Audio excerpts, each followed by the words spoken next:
os voy a explicar un poco cuál va a ser el guión del Hangout de hoy.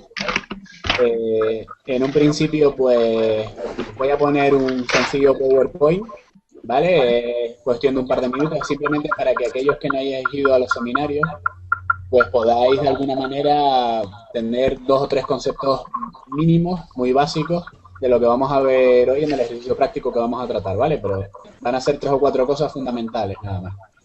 Luego os voy a poner un vídeo de YouTube. El vídeo de YouTube, pues, va a ser la presentación al caso. Os voy a poner las noticias que salieron sobre el robo de tumbas que vamos a tratar hoy. Luego, pues, empezaremos a tratar el caso tal y como si fuéramos, pues, perfiladores bien de la policía o bien perfiladores ajenos a la policía, desarrollando, pues, una posible reconstrucción del caso y también, pues, estableciendo una serie de hipótesis. Y luego, por otro lado, pues ya pues empezaremos un poco, bueno, ya lo veréis, un poco viendo las diligencias que hay del caso y demás. Le damos la bienvenida a Fermín, que acaba de incorporarse. La única Fermín. A ver, pues le está fallando. Bueno, termina de incorporar, le damos las instrucciones por el chat o como sea. Bueno, antes que nada, chicos, supongo que ya Isiar os ha explicado un poco que lo útil que tiene esto del Hangout es que podemos compartir pantalla, es decir, podéis ver lo que yo esté viendo en un determinado momento. Y por otro lado, pues también podemos, por ejemplo, poner algún vídeo de YouTube, etcétera. Si queréis, podéis dejar activado el chat, ¿vale? El chat se activa si veis en la zona de la izquierda hay una ventanita de color azul, un cuadradito. Si lo dejáis activado, pues en el caso de que a alguien le falle el audio, pues puede escribir por ahí también, ¿vale? Bueno, pues vamos a empezar haciendo un breve repasito de lo que creo que va a ser importante, que es un concepto muy básico sobre el perfil. Le voy a dar a compartir pantalla, chicos. Se supone que ahora deberíais empezar a ver lo que yo veo en mi pantalla. Y vamos a ver. A ver, confirmadme que estáis viendo. Sí. ¿Lo veis todos? Sí. ¿Alguien no lo ve? Vale, pues perfecto. Bueno, pues a ver, os comento. Hay muchas maneras de definir el perfil criminal o el criminal profiling, offender profiling, como queráis llamarlo, ¿vale? Nos vamos a quedar con un concepto bastante sencillo, ¿vale? Esta es una definición que utilizo yo, pues, en base a mi experiencia, no está sacada de ningún libro, y que fundamentalmente, pues, se diferencia de las que veáis por allí en 3 o 4 cosas que vamos a ver, ¿no?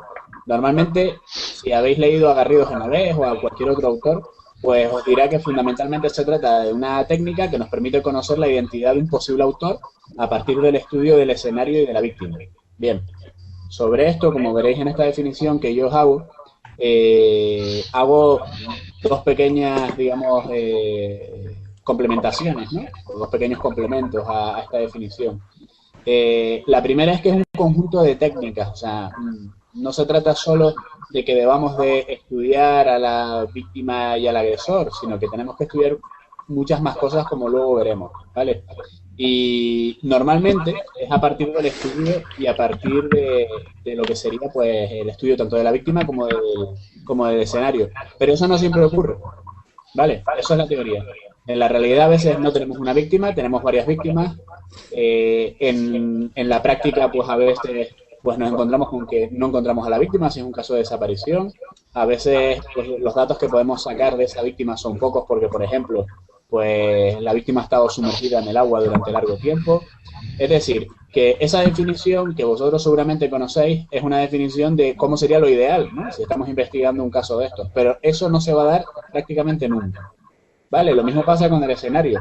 A veces no hay un escenario, son varios escenarios. En algunas ocasiones, por no decir la mayoría, el escenario está contaminado, no se ha estudiado bien, no se ha hecho una buena inspección ocular, etcétera. Por eso os digo, normalmente es a través del estudio de la víctima y el escenario, pero eso no siempre es así. También veremos que no solamente sirve para detectar al agresor. A veces tenemos claro quién es el agresor, pero no tenemos pruebas suficientes y el perfil lo que nos va a ayudar es a conseguir esas pruebas. Ya veremos cómo. también sirve para orientar interrogatorios cuando es detenido un agresor. Pues sí, pero no solamente eso es importante. A veces, aun cuando el agresor está procesado judicialmente, nos interesa realizar un informe de perfil, por ejemplo, para cosas como para establecer el ánimo de matar, el ensañamiento, la premeditación, etcétera. O sea, ya lo veremos que realmente el informe de perfil criminal es muchísimo más de lo que estamos acostumbrados a ver en mentes criminales. Bueno, aquí tenéis lo que sería un escenario, ¿vale? Para un poco que entendamos la definición. Esto es de un caso de Lanzarote que estamos llevando. Aquí tenéis la víctima, ¿vale? Y se supone que según nuestra teoría, o según los conceptos generales que maneja todo el mundo, a través de esto llegamos a averiguar quién es el agresor. Bien, en este caso tenemos claro, para que veáis lo curioso que es y cómo me refuerzo de lo que os comentaba antes, aquí se sabe que el agresor era su expareja, ¿no? Una chica de origen polaco. Pero no tenemos pruebas suficientes para poder incriminarlo. Entonces, ¿a qué acudimos? Pues acudimos a un informe de perfil que nos va a permitir reabrir el caso y solicitar determinadas pruebas. Muchas veces el informe de perfil no es la solución al problema, pero sí es un instrumento para llegar a la solución del problema, para justificar otras pruebas que le vamos a pedir a la jueza. Por ejemplo, si somos criminólogos, psicólogos o cualquier tipo de especialista forense, asesorando, por ejemplo, a los abogados de la familia de la víctima o a los abogados de una acusación popular, por ejemplo. Bien, esto todo normalmente se refuerza, o por así decirlo, o está navegando dentro de lo que es el principio de Locard. Seguramente habréis oído algo de él, pues es un forense que hace muchísimos años pues estableció que normalmente pues el agresor se lleva cosas del escenario y se lleva cosas de la víctima y viceversa. En resumidas cuentas, se trata de que agresor, escenario y víctima interactúan y por lo tanto, si encontramos normalmente en una investigación policial o en una investigación judicial o criminológica un elemento que nos vincule 2 o 3 de estos elementos, pues normalmente es algo que nos va a servir judicialmente después, ¿vale? Estos elementos, normalmente, si os lo digo, estáis pensando en elementos físicos, estáis pensando, por ejemplo, en un pelo. Un pelo, por ejemplo, del agresor que haya quedado en el cuerpo de la víctima.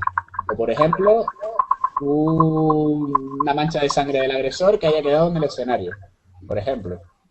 Bien, para que entendamos el perfil, esos indicios no tienen por qué ser físicos, pueden ser psíquicos. Es decir, si nosotros encontramos una vinculación de la posible conducta del agresor en el escenario y la víctima, estamos vinculando con un indicio, en base a la conducta, estos 3 elementos. Esto es difícil de entender así a grosso modo, pero luego, cuando participáis en los seminarios, aquellos que no lo hayáis hecho, pues veréis como el informe de perfil criminológico en este caso nos va a servir como ese indicio que nos falta.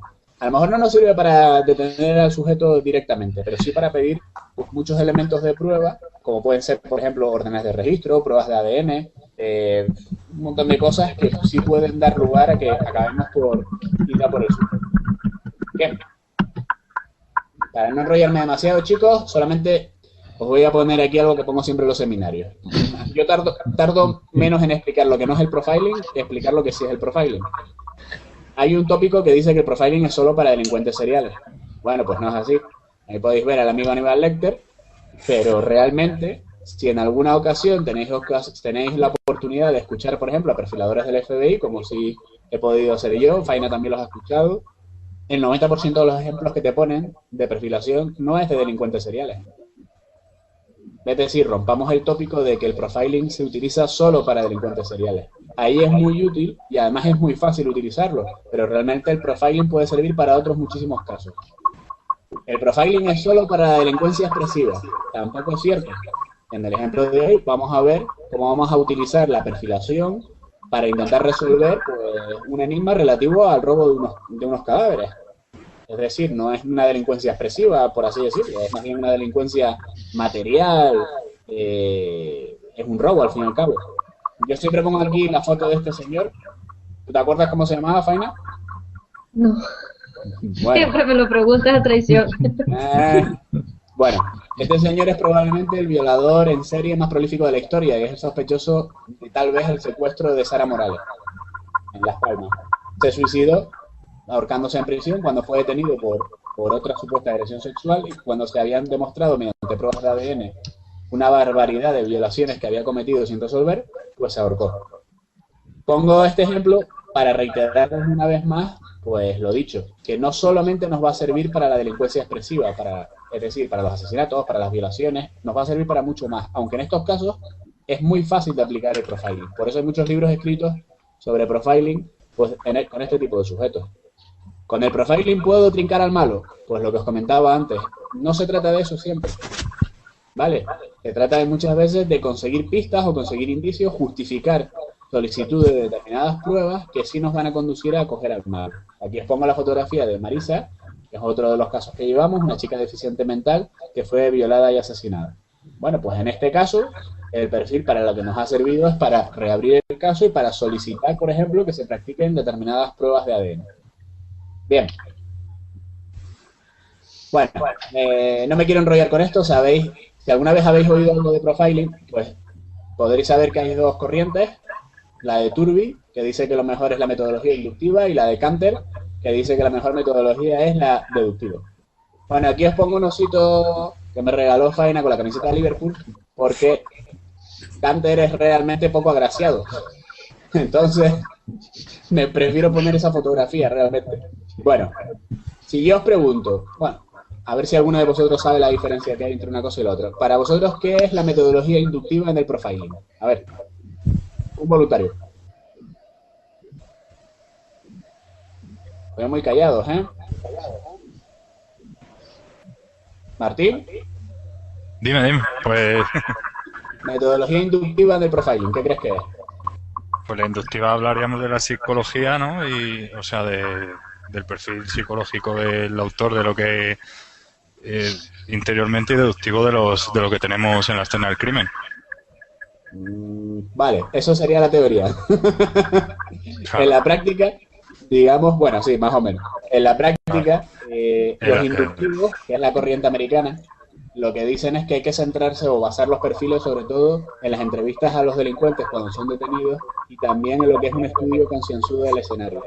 Vale, Canter por su lado, que es un profesor de la Universidad de Liverpool y de otras universidades, lo que dice es que hay que basarse sobre todo en estudios psicológicos. Es decir, que si tú dices que el agresor, por ejemplo, que estamos buscando un violador en serie y que según el perfil de las víctimas y demás, pues tiene que ser un sujeto entre 20 y 28 años que viva en la misma zona de la víctima, esto lo tienes que justificar sabiendo que hay estudios que dicen que, por ejemplo, el 90% de ese tipo de violaciones se cometen normalmente pues por personas que tienen esa edad y que viven a esa distancia de la víctima. Es la diferencia básica que hay entre una cosa y la otra. Pero si yo os pregunto cuál creéis que es la más útil de las dos metodologías, ¿qué diríais? Ninguna.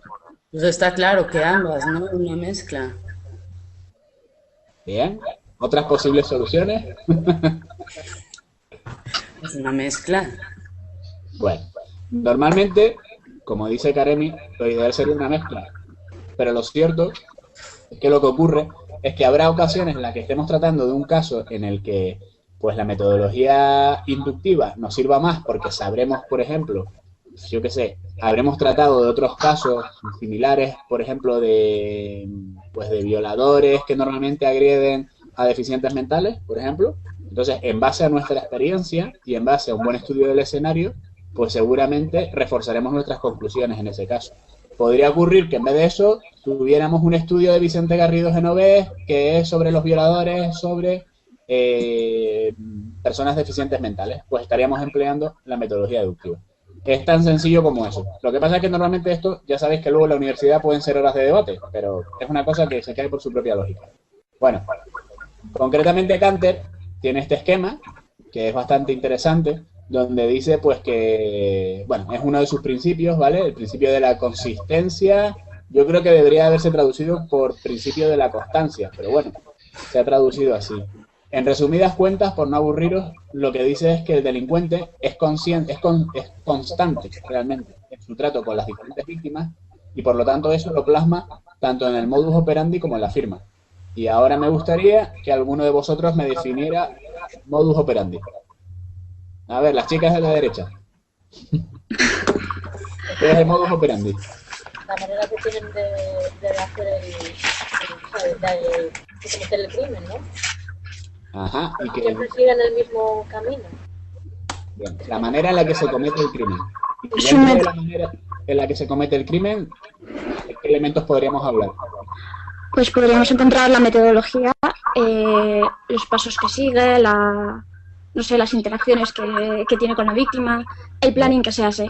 Y luego dentro de la firma, lo que yo entiendo es la forma en que expresa su personalidad. Cosas mucho más específicas, no tanto instrumentales. O sea, no es...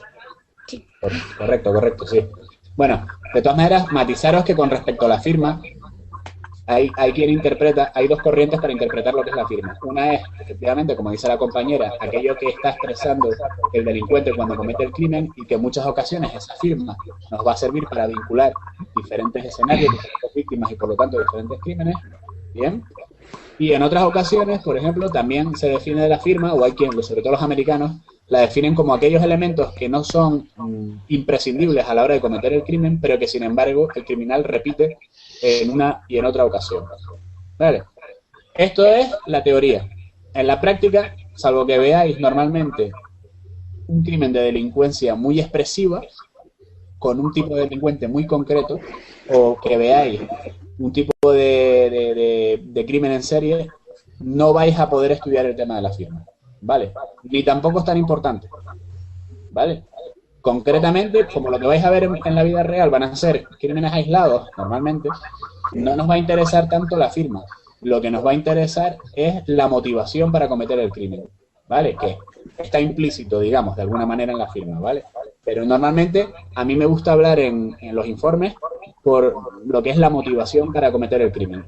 No suelo decir el móvil, ¿vale? Entre otras cosas porque se confunde con el móvil telefónico, pero sí me gusta hablar de la motivación para cometer el crimen. Y eso es importante, porque eso luego en un informe nos va a permitir, por ejemplo, valorar la intención de matar o el justificar por qué un señor y por qué no otro es sospechoso de haber cometido un asesinato, por ejemplo. Bien. Bueno, sin ánimo de aburriros, deciros que existen dos metodologías prácticas, ¿vale?, a la hora de realizar un informe. Pues la metodología del FBI, que es este esquema que veis aquí, ¿vale? Normalmente consiste en 3 columnas de preguntas, bloque A, bloque B y bloque C, en los que pues el investigador lo único que hace es hacerse preguntas sobre, pues en el bloque A, cuestiones relativas a lo que es el escenario normalmente, ¿vale? Y entendiéndose escenario como escenario temporal y escenario físico, ¿vale? En el bloque B, preguntas sobre la víctima, y en el bloque C ya empezaríamos a hacer preguntas sobre, en general, pues cómo suponemos que es el sujeto, ¿vale?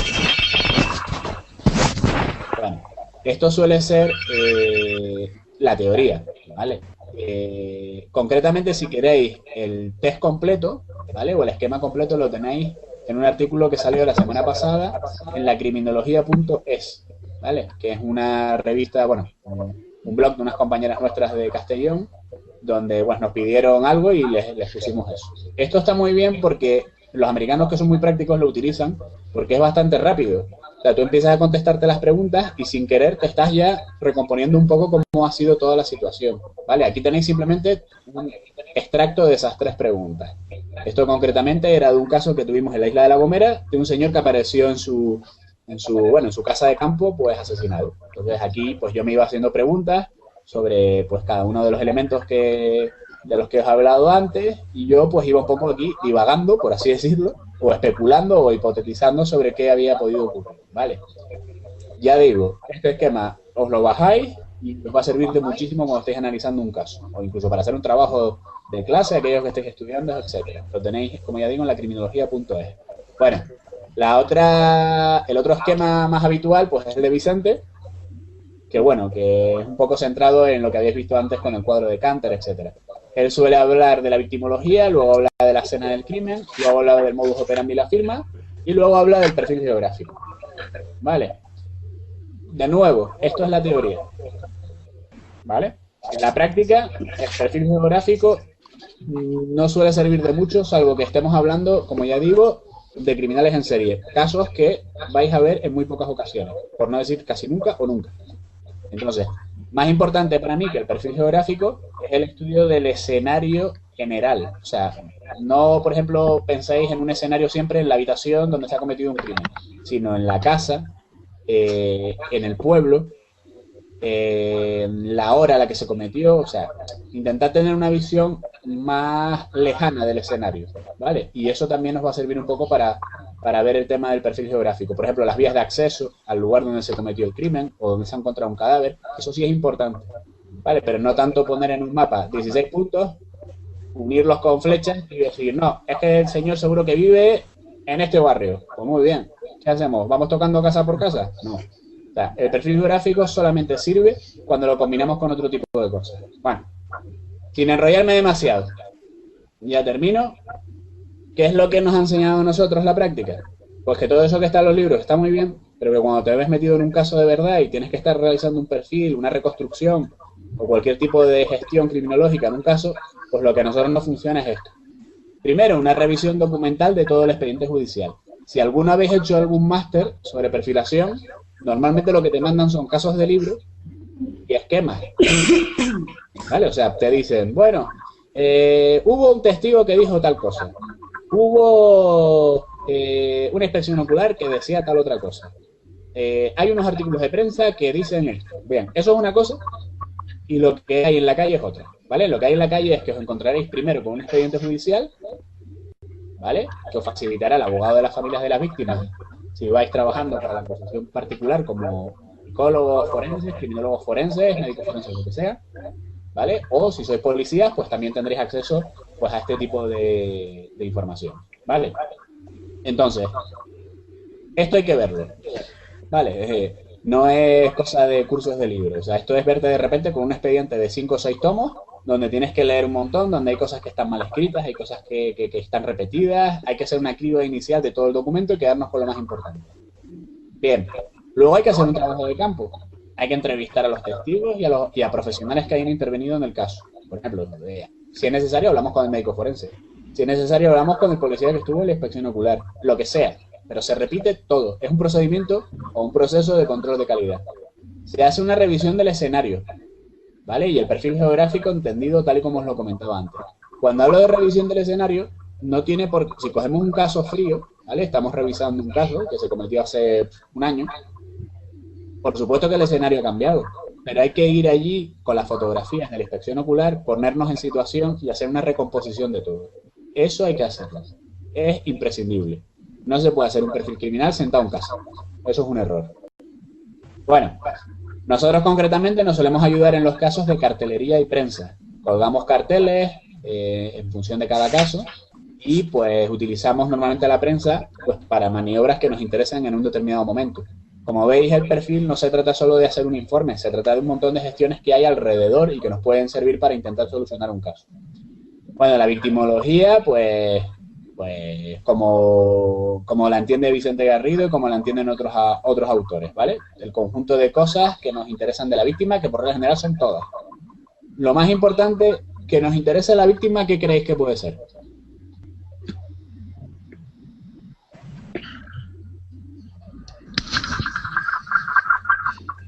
A ver, Karemi. Su entorno, Ajá, ¿qué más? pues sus amigos, claro, ¿no? Sus amigos, su familia, no sé. Lo íntimo, bien. Chicas, Trabajo también. Pero como ¿la qué? el trabajo, ¿no? De que trabaja, con quien estudia. Claro. Bien, pero todo eso, ¿para qué lo queremos saber? Para conocer su rutina, Por ejemplo, y conocer la rutina, ¿de qué nos habla? de los puntos vulnerables donde pudo ser abordada, quizás. Efectivamente. Bueno, ¿cómo se nota que tú has ido a uno de los seminarios ya? Bueno, en resumidas cuentas, todo es importante, pero lo más importante es la vulnerabilidad de la víctima. No es lo mismo una persona que sea vulnerable a un tipo de delincuencia concreta, como puede ser pues a agresiones sexuales, que una persona que, por ejemplo, es más propensa, no propensa, sino que es más fácil que sea, por ejemplo, agredida pues por una agresión intrafamiliar. O sea, eso es lo que, cuando nosotros estudiamos a la víctima, lo que vamos a decir, de lo que nos va a hablar es de para quién sería óptima una víctima como esta. Eso es lo importante, ¿vale? Luego la reconstrucción de los hechos, ¿vale? Me salto el modus operandi y la motivación porque lo hemos hablado antes, ¿vale? La reconstrucción de los hechos a veces es más importante que el propio perfil. A veces tenemos claro quién es, pero hacemos un informe de perfil solo para dejar clara la reconstrucción de los hechos y que esto nos sirva luego cuando vayamos a juicio. Es súper importante, ¿vale? Ya veremos por qué en el ejercicio que vamos a ver. Bueno, y luego, evidentemente, tiene que haber una serie de conclusiones y propuestas porque si no el informe no serviría de nada. Aquí sabes que la policía lo que ellos lo llaman propuestas tácticas o propuestas o estrategias operativas, ¿vale? Eso policialmente queda muy bien, pero muchas veces se trata de cosas de sentido común. O sea, se trata de que el conjunto del perfil que nosotros vamos haciendo estemos constantemente, porque esto es un proceso dinámico, pues proponiendo cosas. Pues yo propongo que se registren las viviendas de las personas que vivan entre esta calle, porque la agresión creo que tú... O yo propongo esto, es decir, tienen que existir estas propuestas, ¿vale? Y finalmente, pues claro, las conclusiones también son importantes, pero esto puede ir cambiando, ¿vale? El perfil es dinámico. Un día puedo tener un perfil con una conclusión y al día siguiente modificarlo. O sea, que no pensemos en que esto es la panacea. Esto es un proceso que se va creando paulatinamente, ¿vale? Bueno, ya no os aburro más. Bueno, esto es más o menos la estructura luego del informe que se entrega al juzgado, por lo menos en este caso. Y sin más preámbulos, chicos, lo que voy a hacer ahora es poneros un vídeo de YouTube. Vamos a ver. Bueno, veo ahí a todos súper concentrados, ¿eh? Hay que ver. Que gente más atenta. Bueno, ahora cuando le dé aquí a lo del vídeo de YouTube, creo que tenéis que darle a aceptar a algo. No estoy muy seguro. ¿Y si Arcos lo explique? Sí, hay que darle a... Es el botón rojo con el play, ¿verdad? Eso es. Vale, voy a ir buscando el vídeo y vamos a meternos en faena. Uy, a ver.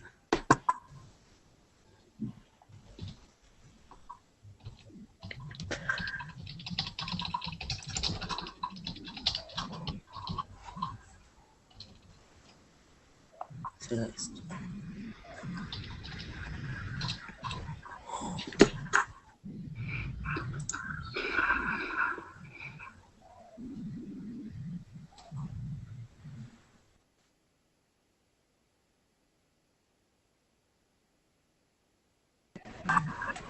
Bueno, una cosa, chicos, ¿lo tenéis todo más o menos ahí en pantalla?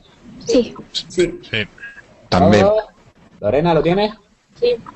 Vale, bueno, una cosa. En algún momento le daré a uno de los botones porque se puede bajar un poco el volumen y yo puedo hablar, ¿vale? Pero en principio no voy a intervenir mucho. Yo no lo tengo. Espera. Hay que ver. En casa de herrero, cuchara de palo. Colín. Es que encima le di al mute y me salió un montón de cosas. No podía decir nada. Caballero de faena, tranquila, todo se anda bien. Karemi, intenta bajar un poco el volumen. A ver. Ah, Pásamelo otra vez. O invítame otra vez o como sea. ¿Que te invite a qué? ¿cómo bajo el Ahora volumen? Cuando pone YouTube. Ah. ¡Oh! Sí, ¿cómo bajo el volumen? En el altavoz. No sé si es el altavoz o el micrófono. Seguramente tiene el micrófono cerca del altavoz. Es que a mí me pasa lo mismo. Yo también le tengo que bajar el volumen. ¿Vale? Bueno, ahí voy, le doy el play, chicos. Sabéis que podéis maximizar la pantalla, ¿verdad? Donde pone reproductor grande. Pero bueno, Aquí pone cargando. ¿Dónde? Ah, mira, sí. No tenéis que hacer nada, solo esperar. Una vez Vale. que la habéis dado a Ah, vale. aceptar. bueno, le doy el play.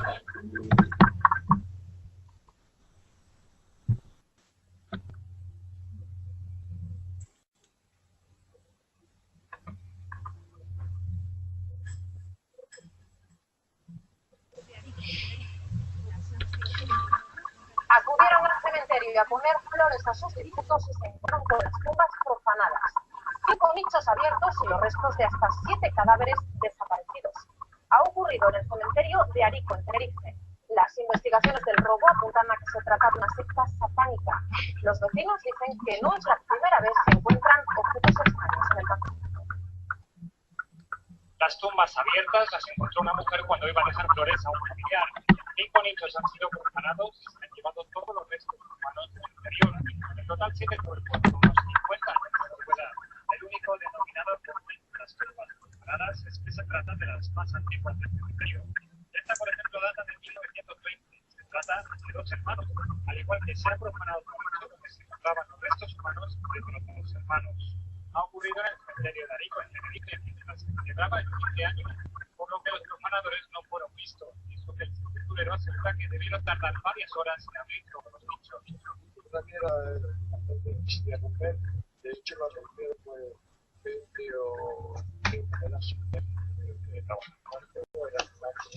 los vecinos no entienden cómo estas personas no respetan ni siquiera a los muertos.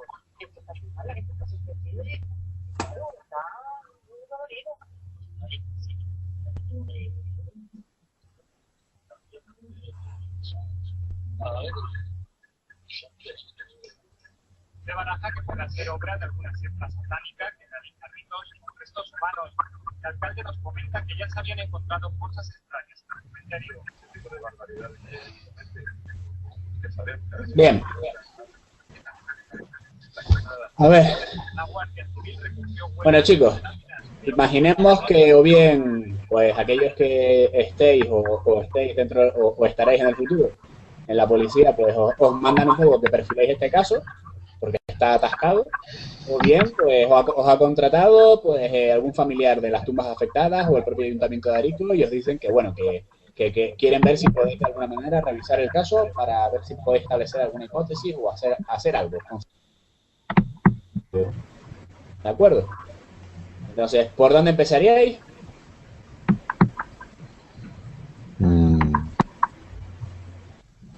¿Carlos? Pues yo creo que empezaría casi por el entorno de las personas que, bueno, con los muertos más bien, con la familia de los muertos. Porque no sé, me parece un poco raro que diga que eran hermanos, ¿no? Si no me equivoco, porque se me solapaba ahí diferentes... Bien. De repente, pues estamos teniendo una lluvia de ideas inicial. Carlos propone ir a hablar con los familiares de las tumbas afectadas. ¿Qué más? Lo que me llama la atención es que son los 7 más antiguos. No les interesaba unas tumbas más próximas. Bien, Lorena, dentro de su lluvia de ideas también, pues hace una anotación y nos dice, pues deberíamos de investigar también si se trata ¿por qué se trata de las tumbas más antiguas, por así decirlo, ¿no? Bien, una cosa, Isia, si te parece, en el chat vete apuntando las ideas que ha dado la gente. Bien, Martín, te veo tocado en la cabeza y muy poco inspirado. No, hombre, estoy dejando... Venga, te estás dejando los aficionados, ¿no? Bien, vamos a ver. No. Tú eres un gran profesional, quería. Sí. No, sí, estoy de acuerdo. Yo reconocería también la zona para ver en dónde se sitúa el cementerio y si hay casas cerca y demás. Bien, estudiarías lo que sería el escenario o el perfil geográfico más bien, ¿no? Y el escenario también. Muy bien. Bien. Iciar sigue apuntando cosas en esta lluvia de ideas. Se supone que estamos en el gabinete trazando los primeros pasos a seguir en este caso. Bien. ¿Qué más cosas? Victoria, ¿qué se te ocurre? Pues no sé, tirando un poco por la parte sensacionalista de la noticia, que hay un par de señoras que dicen que quizás es obra de grupos satánicos y que han hecho ya cosas como degollar gallinas, cosas, no sé, en los registros policiales y hay algún, no sé. Antecedentes de obras de vandalismo parecidos, por ejemplo. Vandalismo, jóvenes que estén fichados, no sé. Algo Bien. que coincida. Bien, lo tuyo es una visión muy guardia civilera. Esto tiene que ser alguien fichado, muy bien. Es como es una escalada, porque, claro, si empiezas cosas más pequeñas y lo de profanación de tumbas, llegar a eso, no creo que sea una gamberrada infantil. Bien. ¿Vaina? Hombre, a mí me llama la atención el tema de la fecha, porque El tema de que fuera en fin de año, pues igual a mí me gustaría saber si realmente sigue uno la pista de sectas o asociaciones una vez tenga los datos de otras actividades sospechosas en el cementerio, por ejemplo, Ujú. pues intentar asociar ese fin de año con, no sé, algún tipo de no simbología, ¿no? Porque, Bien, te entiendo. no Que sé, tenga algún tipo de significación, la fecha exacta, ¿no? O algún tipo de significación esotérica, por ejemplo. por ejemplo, por el tema de, bueno, no sé, de quizás sectas o más que sectas, porque, no sé. Bueno, También depende de lo que averigua en lo anterior que hayamos hecho, sobre todo lo de los antecedentes, ver qué tipo de actividades se han hecho, gallinas degolladas o lo que sea, ¿no? bueno, chicos, en el esquema que yo os facilité antes sobre la metodología que utilizamos, ¿cuál era el primer paso? La revisión documental, ¿no? Muy bien.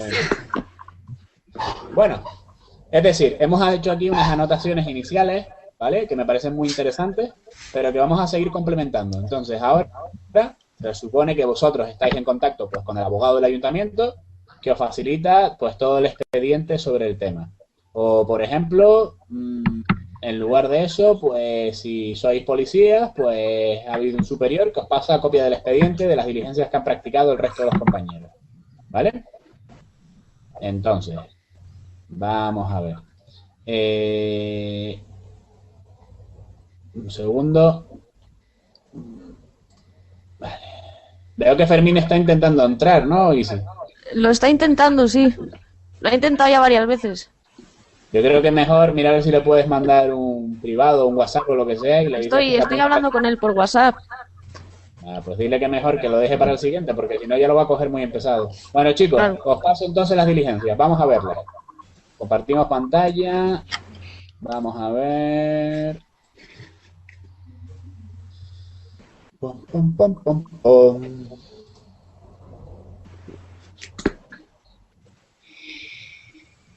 Vamos allá. Bueno, ¿estáis viendo el acta de denuncia? Espera un momentito, es que no, ahí me sigue saliendo el vídeo. Hay que quitarlo. ¿Dónde lo quito? Sí, Dándole eso, a YouTube. Otra vez al botón Ah, rojo. otra vez, vale, perfecto, ya está. Vale. Bueno, confirmadme que todos tenéis delante el acta de denuncia. momento. Sí. No. No, momento. Momento, que me estoy peleando con esto. ¡Ah!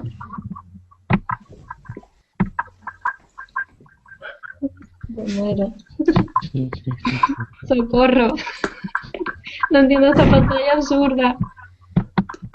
Dios. Faina, estamos saliendo en directo en YouTube, para que lo sepas. Si lo dices con las palabrotas, lo siento, pero es que no hay manera, no consigo salir de aquí. Estás dando una imagen de médico forense muy centrada y muy sosegada. En fin, ¡Ah! Es que no puedo cerrar esto, en serio. a ver, No sube, ni baja, ni nada. calma. Del lado queremos que- izquierdo. Bueno, vamos a ver. ¿Tú sí lo tenías, Carlos? Ahora lo he cambiado. Ahora deberéis de ver la cara de Faina. ¿Y por qué no? ¿Y No, por qué y ahora. por qué no lo lees, Félix? Así sales tú todo el rato. No, si lo voy a ir leyendo. Claro. Lo digo para que aquellos que podáis, pues podáis ir viéndolo, o sea, lo iréis viendo, ¿vale? Vale. Bueno, os voy contando. Lo primero que hay es un acta de denuncia, ¿vale? Del concejal del ayuntamiento, el concejal de urbanismo, que se presenta a la policía local y pues denuncia los hechos, ¿vale?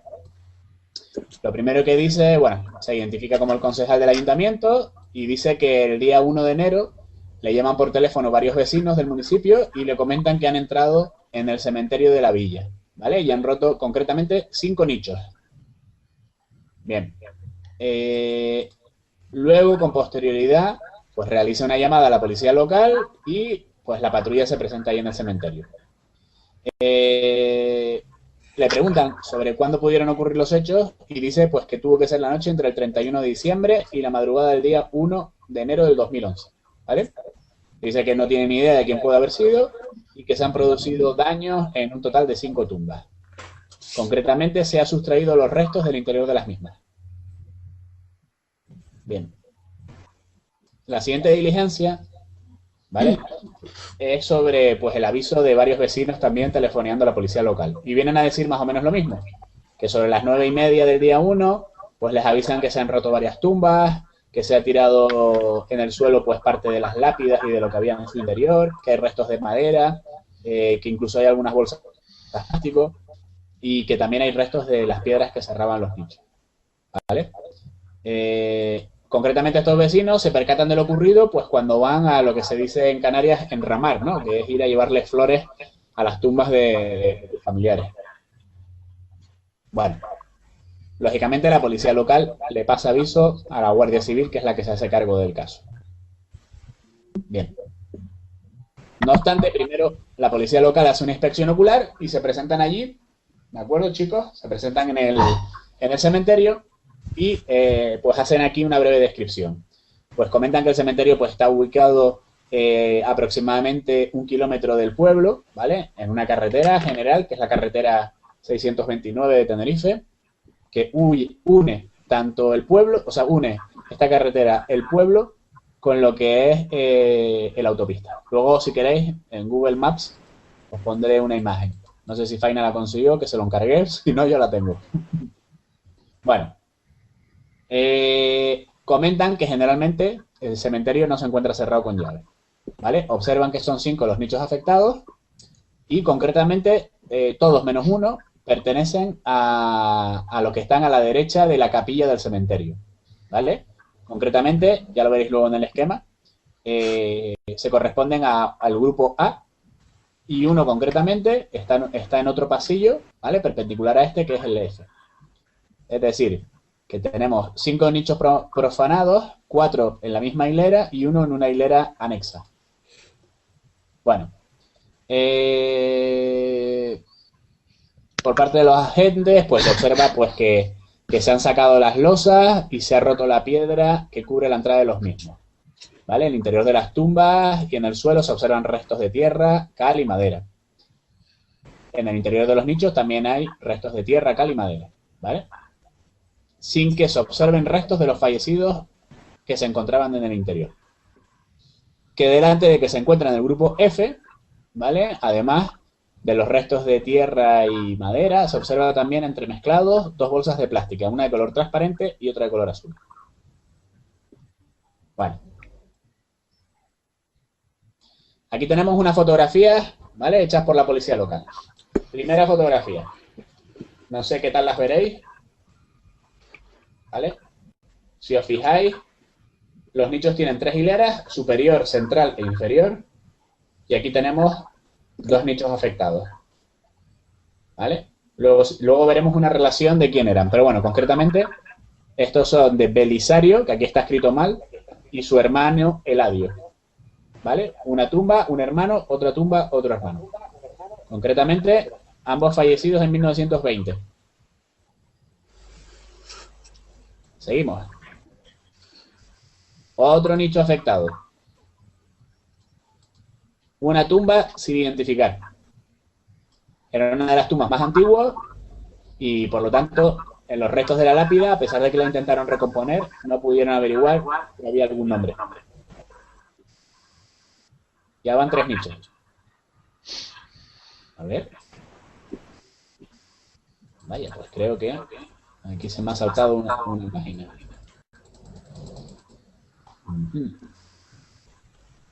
Bueno. No os preocupéis porque ahora luego os voy a enseñar las fotografías de lo que es la...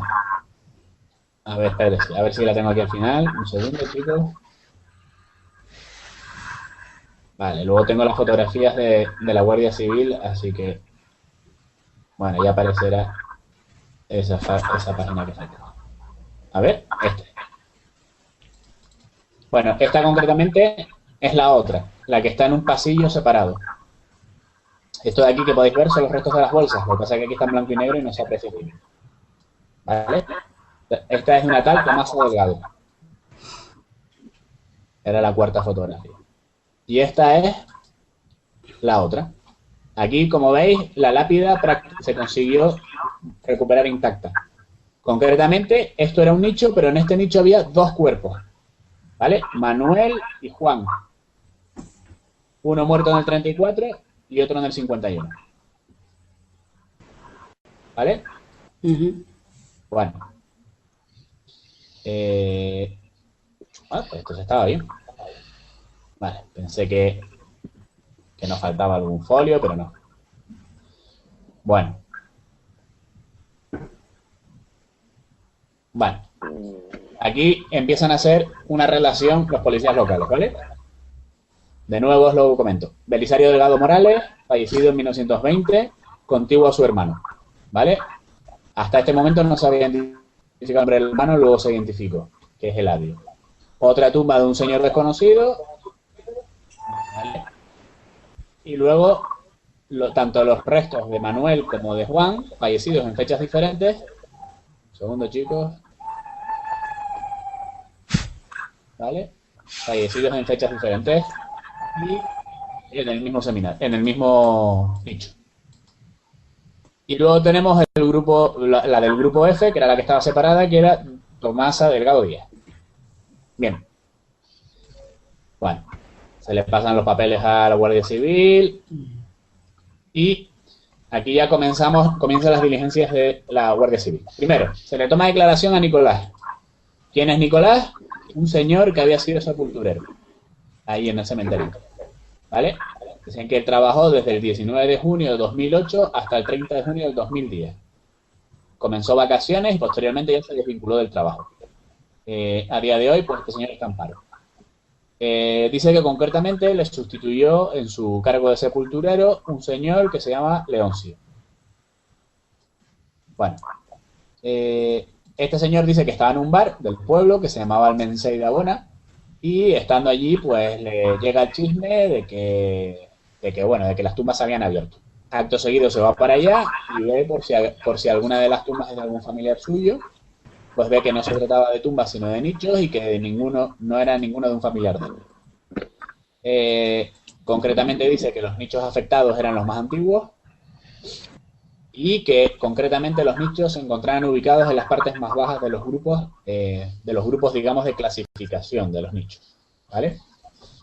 Le dio la impresión de que no era una gamberrada y de que eran personas de sangre fría.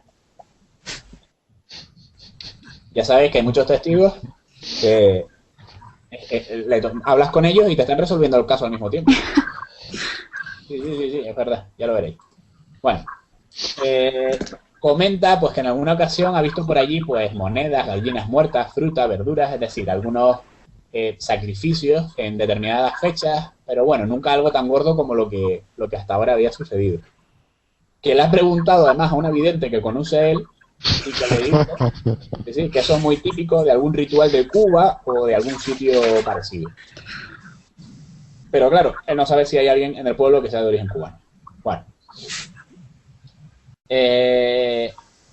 Comenta pues que normalmente el cementerio pues suele estar abierto, menos el Día de Todos los Santos, para evitar que la gente, bueno, que haya quien robe flores, pues lo suelen cerrar.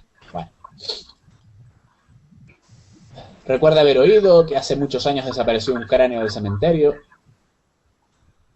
y dice que hay un tal Manolo, ¿vale?, que es un señor que trabaja en el ayuntamiento y que es quien tiene el registro de todos y cada uno de los nichos. El archivero, digamos. Bueno, aquí pone una anotación que me pareció interesante por una conversación que tuvimos hoy, Faina y yo, que es que por lo visto cuando se cumplen 5 años de la muerte de un señor y enterrado en un nicho, se te vence lo que es el alquiler del nicho. Y luego, o bien lo compras, ¿vale?, en propiedad, o pues se le elige la opción de continuar en el alquiler o lo que quiera que sea. ¿Vale? Por eso normalmente a los 5 años se suele abrir un nicho. Bueno, no todos los nichos que se violentaron eran nichos en propiedad. Luego hablan con el sepulturero más reciente, digamos, señor Leoncio. Este viene a contar más o menos lo mismo, solo que él lo llama el concejal del ayuntamiento, que se planta allí, que está con la Guardia Civil, que ve más o menos lo mismo, que él es el que se encarga después de que la policía pues hace las inspecciones adecuadas, pues luego es el que vuelve a colocar los restos de madera, tierra y cal dentro de los nichos y los tapa provisionalmente, ¿vale? Dice que cree que tuvieron que utilizar algún tipo de herramienta para romper las lápidas. Que le llamó la atención que los autores se llevaron todos los huesos. Dice, a excepción de un pequeño trozo de costilla y un pequeño hueso de un dedo. ¿Vale? Lo mismo, le dio la impresión de que no era una gamberrada, etcétera. Dice lo mismo que el otro, pues que en algunas fechas próximas a Todos los Santos, pues a veces aparecen pues, alguna que otra cosa, como una gallina degollada, una paloma muerta, 2 botellas de vino vacías, un coco entero, etc. Bueno, y que recuerda que también en una ocasión había un nicho sin puerta donde se encontró dentro pues una gallina muerta. Okay. En resumen, esos son los datos más importantes, ¿vale? Luego lo que comenta es más bien repetitivo con lo que dice. Bueno, si os parece, bueno, voy a hacer primero esta anotación, ¿vale?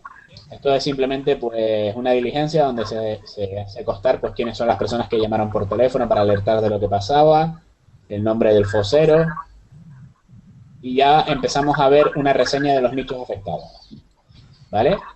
Eladio y Belisario, nichos diferentes, 1920. Un tercer nicho sin identificar. Manuel Saavedra, del 34, junto con Juan Saavedra y Tomasa Delgado. En total tenemos 5 nichos. ¿Y cuántos cuerpos, chicos? 5. A ver, ¿cuántos? Está la parte donde todo el mundo se equivoca. Yo creo que son 6 en total. Efectivamente. Bueno, salvo error, un fallecido, otro fallecido, aquí por lo menos uno, ya van 3, luego los 2 hermanos 5 y Tomasa 6. ¿Vale? No sabemos si en el 3 había un cuerpo, 2, ninguno o qué. Se supone que si lo abrieron es porque quería alguien. Bueno. Estoy escuchando por ahí un móvil.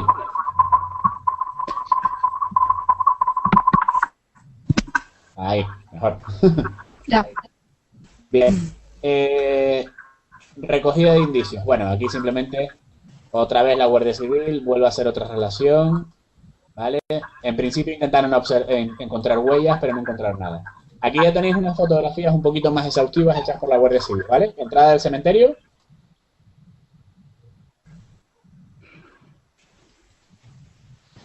Aquí sería, pues la entrada estaría desde donde se saca la foto. Aquí está la iglesia, ¿vale? La capilla del cementerio. En esta hilera de la derecha están las 4 primeras nichos violentados. Este sería el panel A, o el bloque A. Y aquí teníamos el bloque F, donde está la otra tumba, ¿vale? La de Tomasa. Aquí tenéis una foto más de cerca. No os preocupéis, que os daré fotos en color. Esta está más cerca también.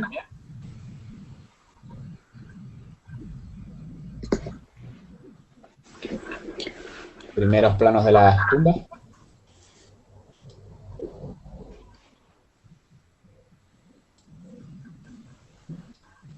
Veis como algunas lápidas se pudieron incluso recuperar enteras. ¿Vale?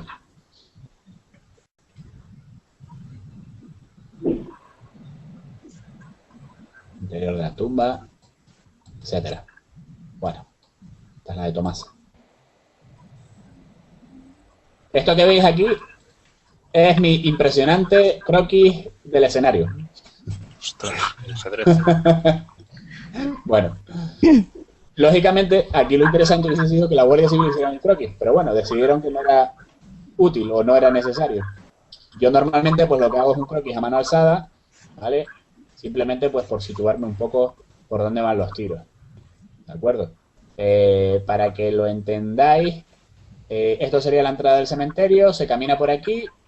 Aquí estaría el bloque A, donde se robaron 4 de las tumbas, 4 de los nichos, perdón, y el quinto nicho aquí en el bloque F.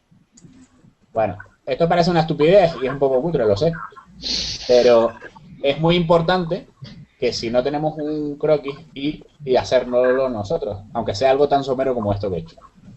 Normalmente es nuestro equipo de trabajo la que dibuja faena. Bien. Bueno, antes de pasar a este documento, me gustaría enseñaros las fotografías actuales, digamos, ¿no? Porque antes comentábamos, uno de vosotros comentó que era importante volver al escenario. Bueno, pues si volvemos al escenario necesario, pues sacamos nuestras propias fotografías para trabajar en el caso. Vale, entonces os las voy a enseñar. Esto fue en 2011 el primer caso. Vamos a ver. Vale.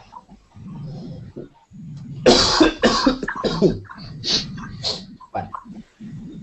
Entonces, bueno, hay algunas fotos que están de más, pero bueno, esto sería caminando hacia la capilla, más o menos la altura de los arbustos. Uno de los paneles. Este es uno de los más antiguos, que tiene 4 hileras. Perdón, este es uno de los más modernos, que tiene 4 hileras. Los más antiguos no tienen sino 3. Bueno. ¿Vale? Esto que veis aquí son las tumbas arregladas. ¿Vale? Donde se consiguió recuperar la lápida se volvió a colocar y donde no, pues se puso provisionalmente un corcho. Bueno. Aquí la misma foto, pero más de cerca. Esto es la visión desde el pasillo, con las espaldas a la capilla, mirando la entrada del cementerio. ¿Vale? Aquí tenéis 2 de las tumbas robadas, ¿vale? Belisario, entera, y la de su hermano Eladio, pues quedó chasisco. Esto es para que veáis un poco cómo era el marco, ¿vale? Que sostenía lo que son las lápidas, el marco de madera antiguo.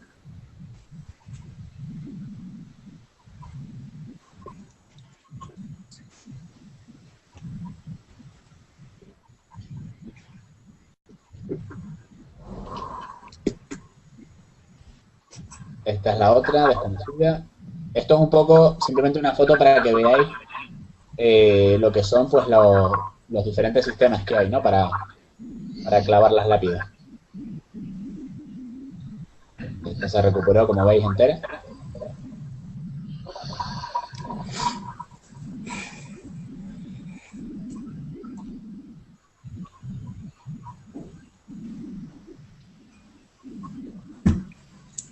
Algunas están incluso como atornilladas. Ese soy yo. Fijaos qué aspecto más atractivo tenía en medio de la investigación. Bueno, pero más aparte. Esta es la entrada del cementerio desde fuera. Como podéis ver, cualquiera puede entrar. Además, ni siquiera estaba cerrada. Normalmente metes la mano y abres. Y entra. Aquí tenemos una fotografía de la entrada del cementerio hacia el pueblo. El pueblo todavía está bastante aquí arriba, o sea que todo aquí son pequeñas casas dispersas.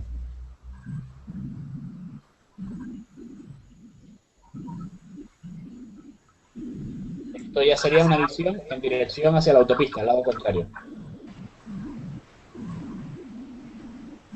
Lateral, una fotografía exterior, entonces de la carretera.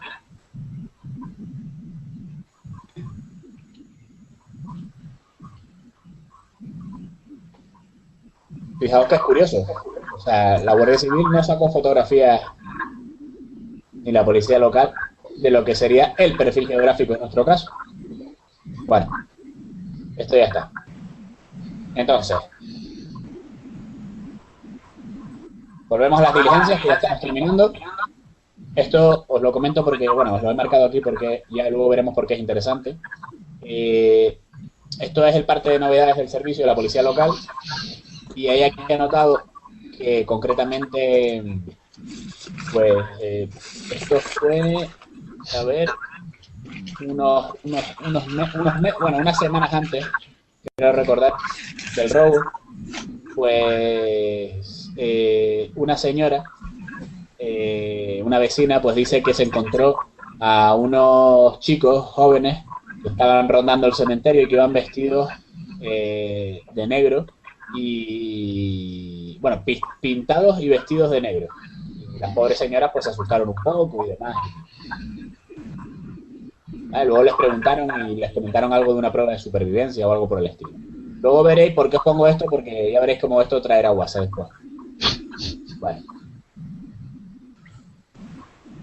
A estos chicos luego se les identifica, se les localiza, se habla concretamente con Julián, que es uno de ellos, y al final resulta que efectivamente que eran una especie como de Boy Scout católicos, que estaban por ahí haciendo unas pruebas de supervivencia y en el recorrido los tenían que pasar cerca del cementerio y aprovecharon para entrar y beber agua. Y no tuvieron otra idea que decirle a la señora poco menos que: señora, venimos aquí a robar tumbas. No sé cómo fue el comentario, pero fue una broma tal que así, que claro, estas señoras cuando se lo tomaron en serio y imaginaos la que se montó después cuando robaron las tumbas, ¿verdad? Bueno, se verificó que efectivamente, que eran un club de exploradores, incluso se fue a la sede y todo. Bien.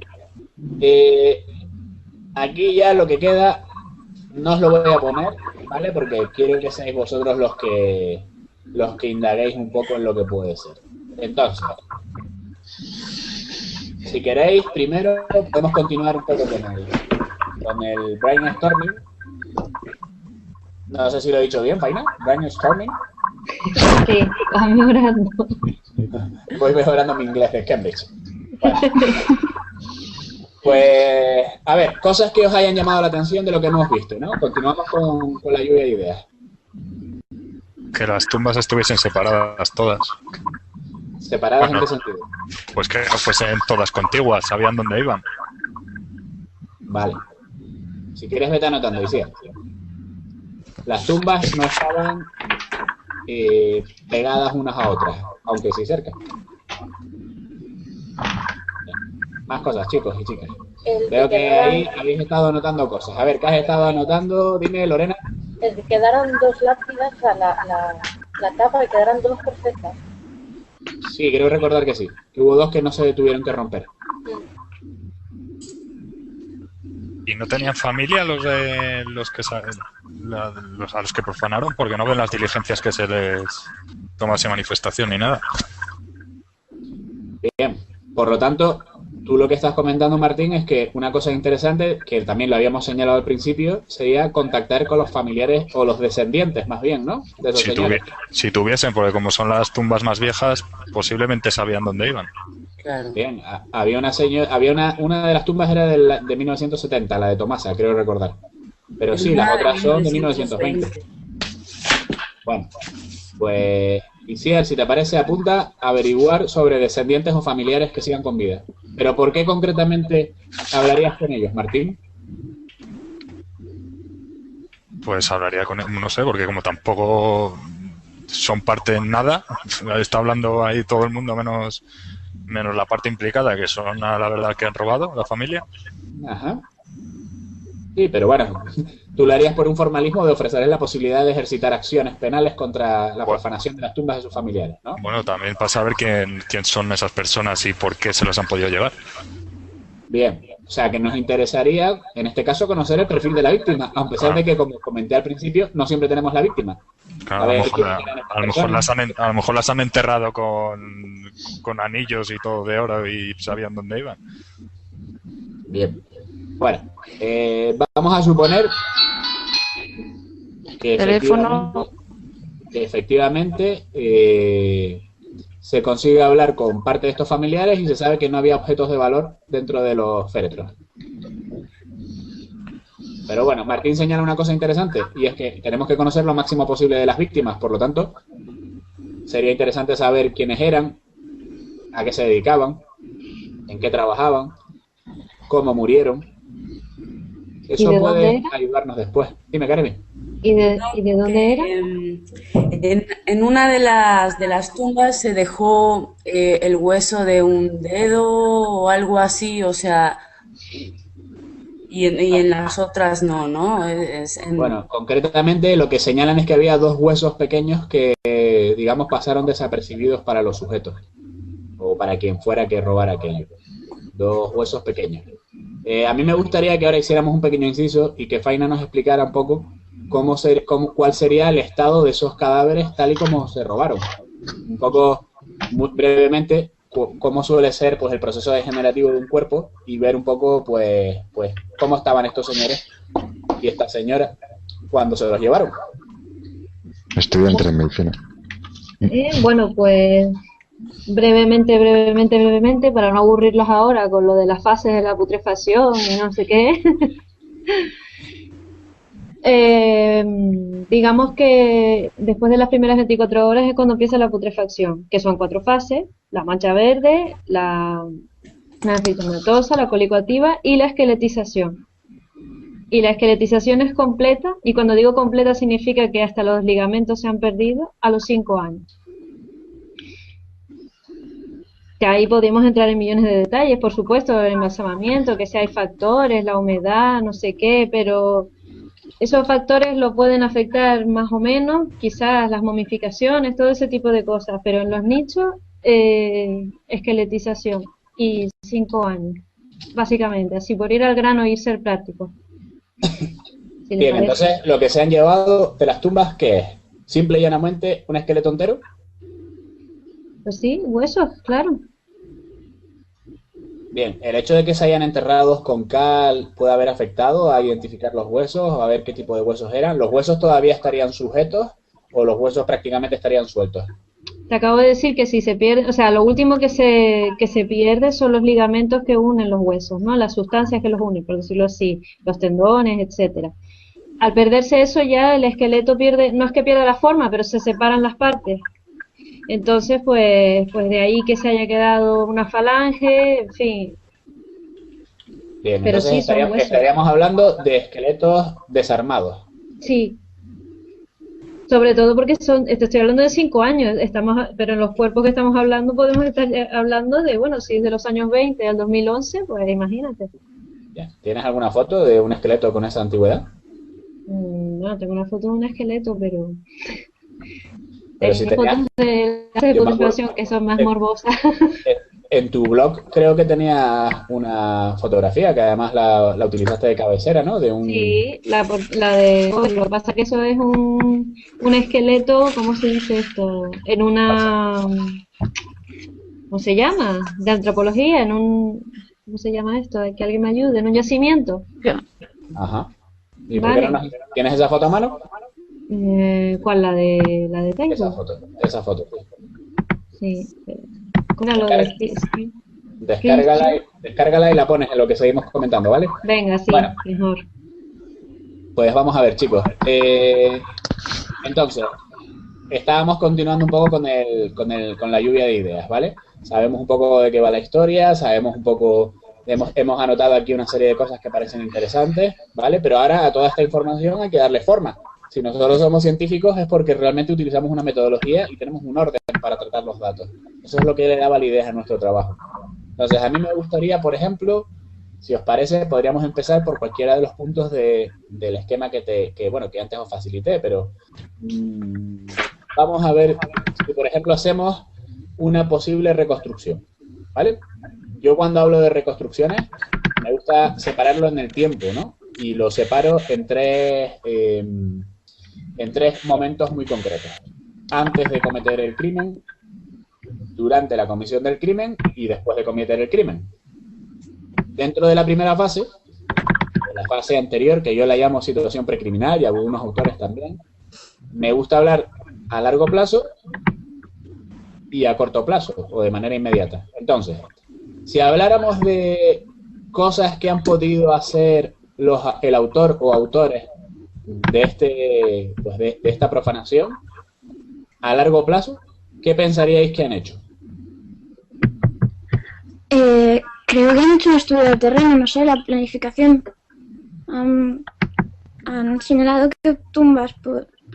Es que, bueno, antes quería comentaros que igual el que sean tumbas antiguas y el que no se entreviste a familiares es también porque, no sé, llama menos la atención.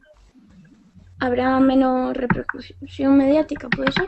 Claro, que pueda haber menos gente que se queje, porque son Claro. los esqueletos más antiguos, ¿te refieres? Claro, o sea, estaba estudiado.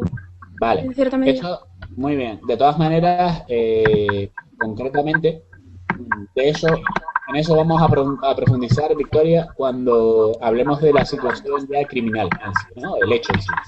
Pero bueno, es cierto que a lo mejor también, dentro de lo que estás comentando, el proceso de selección previo, a lo mejor ha sido pues que han pasado por la zona y han seleccionado las tumbas más antiguas, tal vez con intención de que haya menos repercusiones por parte de los afectados.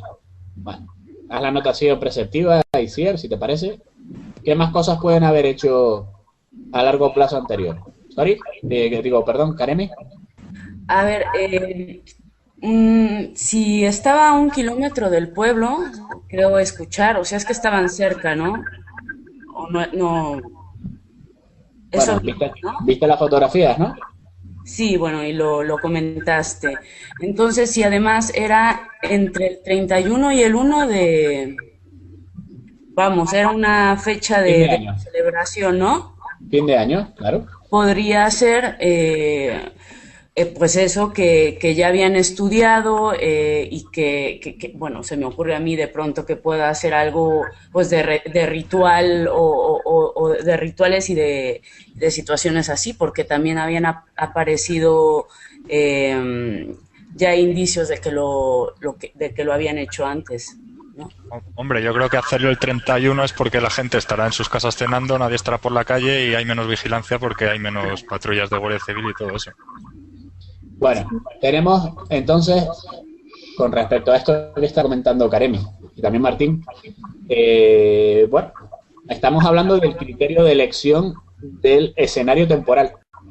Y parece ser que, bueno, Karemi, yo creo que como buena mexicana, que en tu país pasan cosas de estas todos los días, desgraciadamente, sí, pues comenta que efectivamente que puede haber un criterio esotérico de elección. Sí, ¿vale? Mientras que Martín dice que la fecha muy probablemente se elige porque es más cómodo operar ese día, que seguramente no va a haber ni Cristo por ahí, y quien esté pues estará con resaca o todavía tendrá una cogosa. Claro. Pueden ser ambas cosas. Claro. Bien. Si os fijáis, casi hemos pasado de la situación precriminal a largo plazo a la casi inmediata. Nos estamos acercando a la fase de comisión del hecho. De momento, según ha comentado Victoria y hemos comentado todos en general, estamos hablando de que estos sujetos han vigilado, o este sujeto ha vigilado la zona, la conoce, elige una fecha con antelación y la fecha que elige, pues la elige o bien por un significado esotérico o bien por un significado de comodidad, ¿vale? Y nos vamos acercando al día en el que todo ocurre. No os preocupéis por si ahora lanzamos más de una hipótesis sobre un aspecto concreto, porque como os dije, el perfil es algo dinámico. Entonces luego iremos corrigiendo las hipótesis que vayamos dando. Bien, llegamos al día de auto, como se dice en un juicio normalmente. ¿Quién llega y cómo llega al cementerio? ¿Carlos? Bien, yo creo que han tenido que llegar evidentemente en coche o algún medio de transporte. Más que nada porque se encuentra bastante alejado de la población, con lo cual tuvieron que más de una persona llegar, dejar el vehículo más o menos oculto en alguno de los lados cercanos al cementerio, más que nada para poder posteriormente trasladar también los huesos. A mí lo que me puede llamar la atención es que ahí lo que es el motivo, por decirlo así, lo que les interesa son los huesos simplemente. No se ven rastros tampoco de ningún tipo de ritual ni nada. Yo creo que simplemente van, eligen la fecha de, como dice el compañero, de menor visibilidad, entran, cogen las lápidas que les quedan más a mano, las inferiores, y además la contigua, la del grupo F que le queda muy próxima a las otras, transportan los huesos, que es lo que ellos quieren, los meten en el coche y se piran de nuevo. Bien. Aquí el amigo Carlos ha pasado directamente a la situación postdelictual, haciéndonos un breve recorrido. Menos mal que te dimos el turno para hablar. Bueno, de momento digamos que de manera inmediata la comisión del crimen, Carlos hipotetiza que seguramente era más de un sujeto, que han venido en coche y que el coche probablemente no lo han dejado delante de la puerta del cementerio, sino relativamente cerca y donde no se vea mucho. No sé si os fijasteis en las fotografías, pero el cementerio no tiene iluminación de noche. ¿Vale? ¿Qué tipo de vehículo creéis que han utilizado? ¿Ha sido cualquier tipo de vehículo? ¿Algún vehículo concreto? Tuvo que ser tipo furgoneta. Sí. ¿Cuál es el espacio que ocupan 5 esqueletos? ¿O 6, Faina? Bueno, pues teniendo en cuenta que se puede desarmar, no son 5 ataúdes. Claro. Entonces, hombre, ocupa su espacio, pero vamos, no es como meter 5 ataúdes en un coche, no se imaginen un turismo con 4 cajas de tamaño ataúd.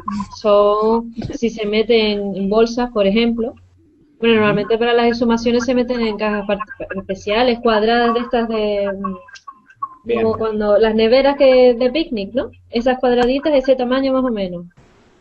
Pero claro, una persona que se lo lleve en bolsas así, metido uno detrás de otro y tal. A ver, en el maletero de un coche como el mío, un Hyundai, ¿cabrían 5 esqueletos en bolsa? ¿O 6? mm, Siempre que Hombre. no fueran Batusis o algo por el estilo. Pero claro, también pienso una cosa, que tendrían que cargárselo, me refiero, la columna vertebral la tendrían que, no sé, porque Bueno, vamos a ver, si yo me partir. quisiera llevar el ¿Cuánto cuerpo para mide como tenerlo máximo? armado, ¿Cuánto mide como máximo una columna vertebral que no se haya desmembrado? Y en el 70 eran más bajitos. Por ejemplo. no, Bueno. pero a ver, desarmárseles un poco se les iba a desarmar, porque estoy diciendo que no tienen ligamento, pero sí, pero depende para lo que lo quieran, si lo querían para tener un esqueleto montado yo qué sé, en su casa, por ejemplo, No te enrolles, Faina. La pregunta es sí, clara. caben. ¿Caben? Bien. Claro.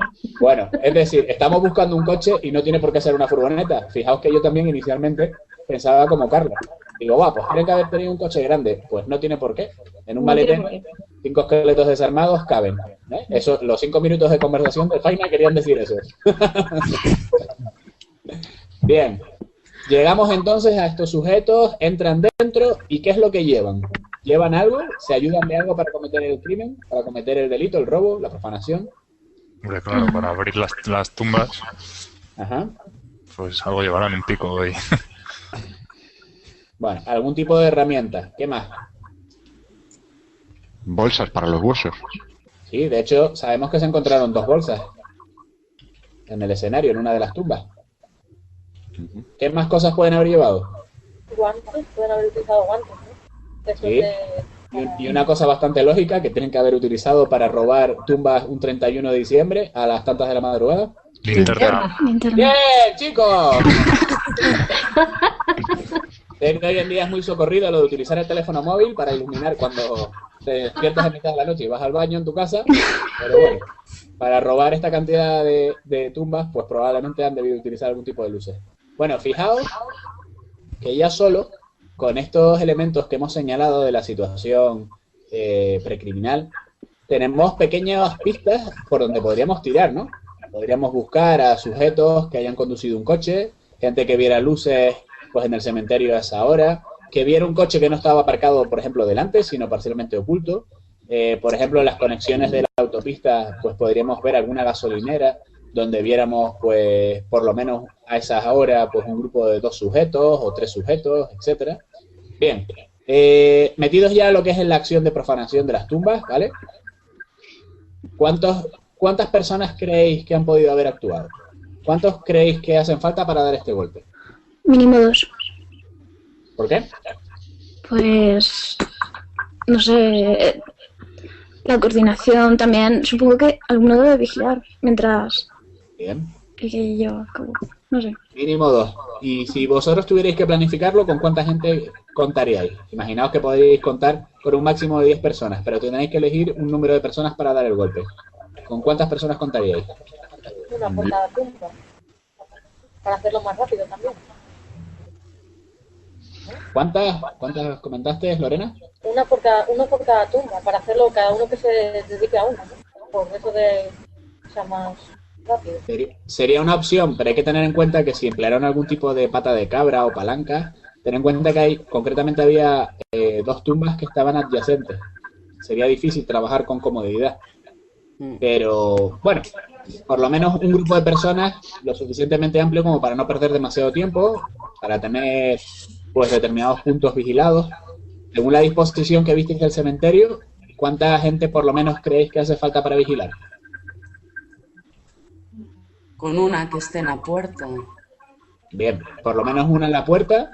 Yo concretamente me puse allí y pensé que lo óptimo era una en la puerta y otra delante de la capilla, que tuviese el resto del grupo, a la vista. Pero bueno, puede ser que fuera una y que tuvieran algún tipo de, pues, de clave o de señal en el caso de que vieran algo sospechoso. Pero en fin, está claro que el número óptimo por lo menos es 3 o 4. Aunque bueno, 2 personas se las podrían apañar. Y por qué no, uno también. Pero siempre intentamos establecer hipótesis en función de la probabilidad. Por eso somos científicos, porque vamos a lo probable, no a lo posible. Entonces ya estamos buscando 3 personas, bolsas de plástico, herramientas, un coche a determinadas horas, con determinadas luces. Bien, y ahora veremos a la pregunta del millón. ¿Por qué escogen esas tumbas, concretamente? ¿Cuál es el criterio de selección?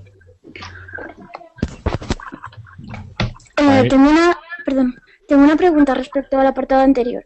Sí. ¿El número de personas que están implicadas podría tener algo que ver con el tipo de motivación? O sea, el fin que tienen al hacer eso.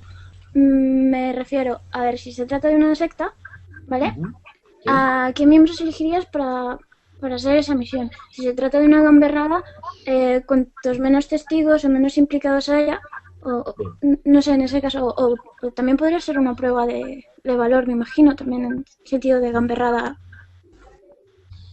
Podría relacionarse así un poco con el tipo de personalidad o el tipo de grupo que forma. Claro.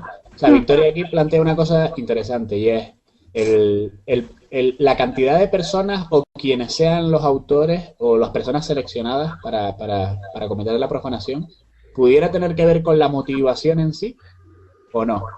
Es decir, si es si el móvil del crimen, por así decirlo, del móvil de la profanación es esotérica, pues a lo mejor, como dice ella, pues tendrían que ser determinados miembros del grupo esotérico, o a lo mejor si fuera un brujo, pues tendría que ir un brujo y hacer un determinado ritual, etcétera. O sea que el proceso de selección no solo tiene por qué depender de la cantidad de gente necesaria para hacer el trabajo, sino a lo mejor también de la significación que tenga el trabajo. Entonces, está bien que lo haya señalado, pero volveremos a esta pregunta cuando sigamos avanzando. ¿Vale? Es decir, la motivación, que la veremos después, el móvil del crimen, en este caso el móvil de la profanación, sí. Veremos o intentaremos atisbar cuál puede ser. Y eso nos va a ayudar a responder a esta pregunta que hemos dejado en el aire. Entonces, proceso de selección. ¿Por qué cogen esas tumbas concretamente? ¿Carlos? Yo tengo la impresión, por el croquis que mostraste, que son las más ocultas de todas. Me da que son las que están más recogidas y además, como dice Faina, también por el tiempo, bueno, les sobraba el tiempo de sobra, pero a mí me da que se quisieran asegurar de que estaban totalmente descompuestas, que estaban en estado óseo. Vale, que se podían transportar mejor. Sí, efectivamente. Martín, ¿tú qué opinas? Yo opino, bueno, más o menos también igual, que están las más ocultas, pero también las que menos van a llamar la atención porque no se van a preocupar tanto la familia por ello. Bien. Karemi, ¿tú que eres la esotérica? No, yo creo que eso, que lo que decía Martín, las Bien. más antiguas seguramente pues no se iban a preocupar, iban a llamar menos la atención. ¿Lorena? También el hecho de que en 2 tumbas hubiese 2 cuerpos, entonces se llevarían 2 por 1. Ajá, más rápido, más cómodo. ¿Victoria? Por lo que os decía antes, no tendría mucha repercusión. O sea, no hay familiares directos. El Bien. tiempo, no sé, por el tiempo. Vale, pues fijaos una cosa, lo que planteábamos antes con Victoria. Hemos dicho que la perfilación es un proceso dinámico y que constantemente podemos volver al principio. Normalmente, en un perfil, todas las piezas tienen que encajar, en el sentido de que tiene que haber una coherencia en todas las hipótesis que lancemos. Entonces, antes preguntábamos, ¿la motivación es esotérica o la motivación es práctica, por así decirlo? Bien, estamos viendo, como comentaban Carlos, Martín, bueno, como hemos ido comentando todos, que han cogido las tumbas no porque, o aparentemente, no parece que hayan cogido las tumbas, pues porque sean la tumba de Menganito, la de Fulanito, la de este señor del año no sé cuánto, sino porque primero, posiblemente son las más cómodas para robar, están más ocultas, Además, pues podemos robar un 2x1, ¿vale? Como comentaba la compañera. Y pues parece ser que lo que hemos intentado es ser prácticos. Si yo fuera el componente de una secta ejecutando directamente un robo, a lo mejor no sería tan práctico, sino que iría más pues a la significación que pueda tener determinado tipo de sujeto, determinado tipo de tumba, etcétera. Entonces, como veréis, a pesar de que no podemos descartar nada, pues lo que comentábamos antes con Victoria, damos un paso atrás y decimos, ah, bueno, es que si resulta que hemos cogido las tumbas más prácticas, pues no tiene por qué ser un crimen con carácter esotérico o un robo con carácter esotérico, por lo menos el robo en sí inmediato, ¿vale? El robo en sí inmediato, la ejecución. El robo no era un ritual en sí, ¿no? Claro. Perdón, ¿me podéis perdonar un momento? No tardo nada. ¿Podría ser? Sí, Sí, claro, gracias. claro. Vuelvo enseguida. No te preocupes. Me encanta el póster de los Ramones de... A mí también. ¡Mola! Creo que a de todos. hablar de ellas. Bueno, pues tenemos aquí, si te parece, Isiar, en lo que ella viene, haz un repaso a todos estos datos que has ido comentando. Yo veo. Hola, Gusti. Tranquila. Isiar va a hacer un repaso de los datos que hemos ido comentando hasta el momento. ¿Empiezo? Empieza. Bueno, la fecha, que puede ser por ritual, el tema esotérico. Ujú. En cuanto a la comodidad de cómo llegan al cementerio, en un coche, no tiene por qué ser furgoneta, más de una persona, como mínimo. Los instrumentos utilizados, pues algún tipo de herramienta, bolsas, guantes, linternas. Como mínimo, pues ha podido participar 2 o 3 personas. Luego, el por qué han escogido las tumbas, pues porque son las más ocultas, las que menos se ven, las más antiguas, incluso porque en una de ellas pues ha encontrado dos cuerpos. Bien. Y ahora pasaríamos, chicos, dentro de la reconstrucción, a lo que es la situación postdelictual. Se han llevado ya los huesos, los tienen dentro de bolsas en el maletero de un coche, por ejemplo, se montan en el coche y se van. ¿Qué van a hacer con esos huesos? ¿Para qué quieren esos huesos?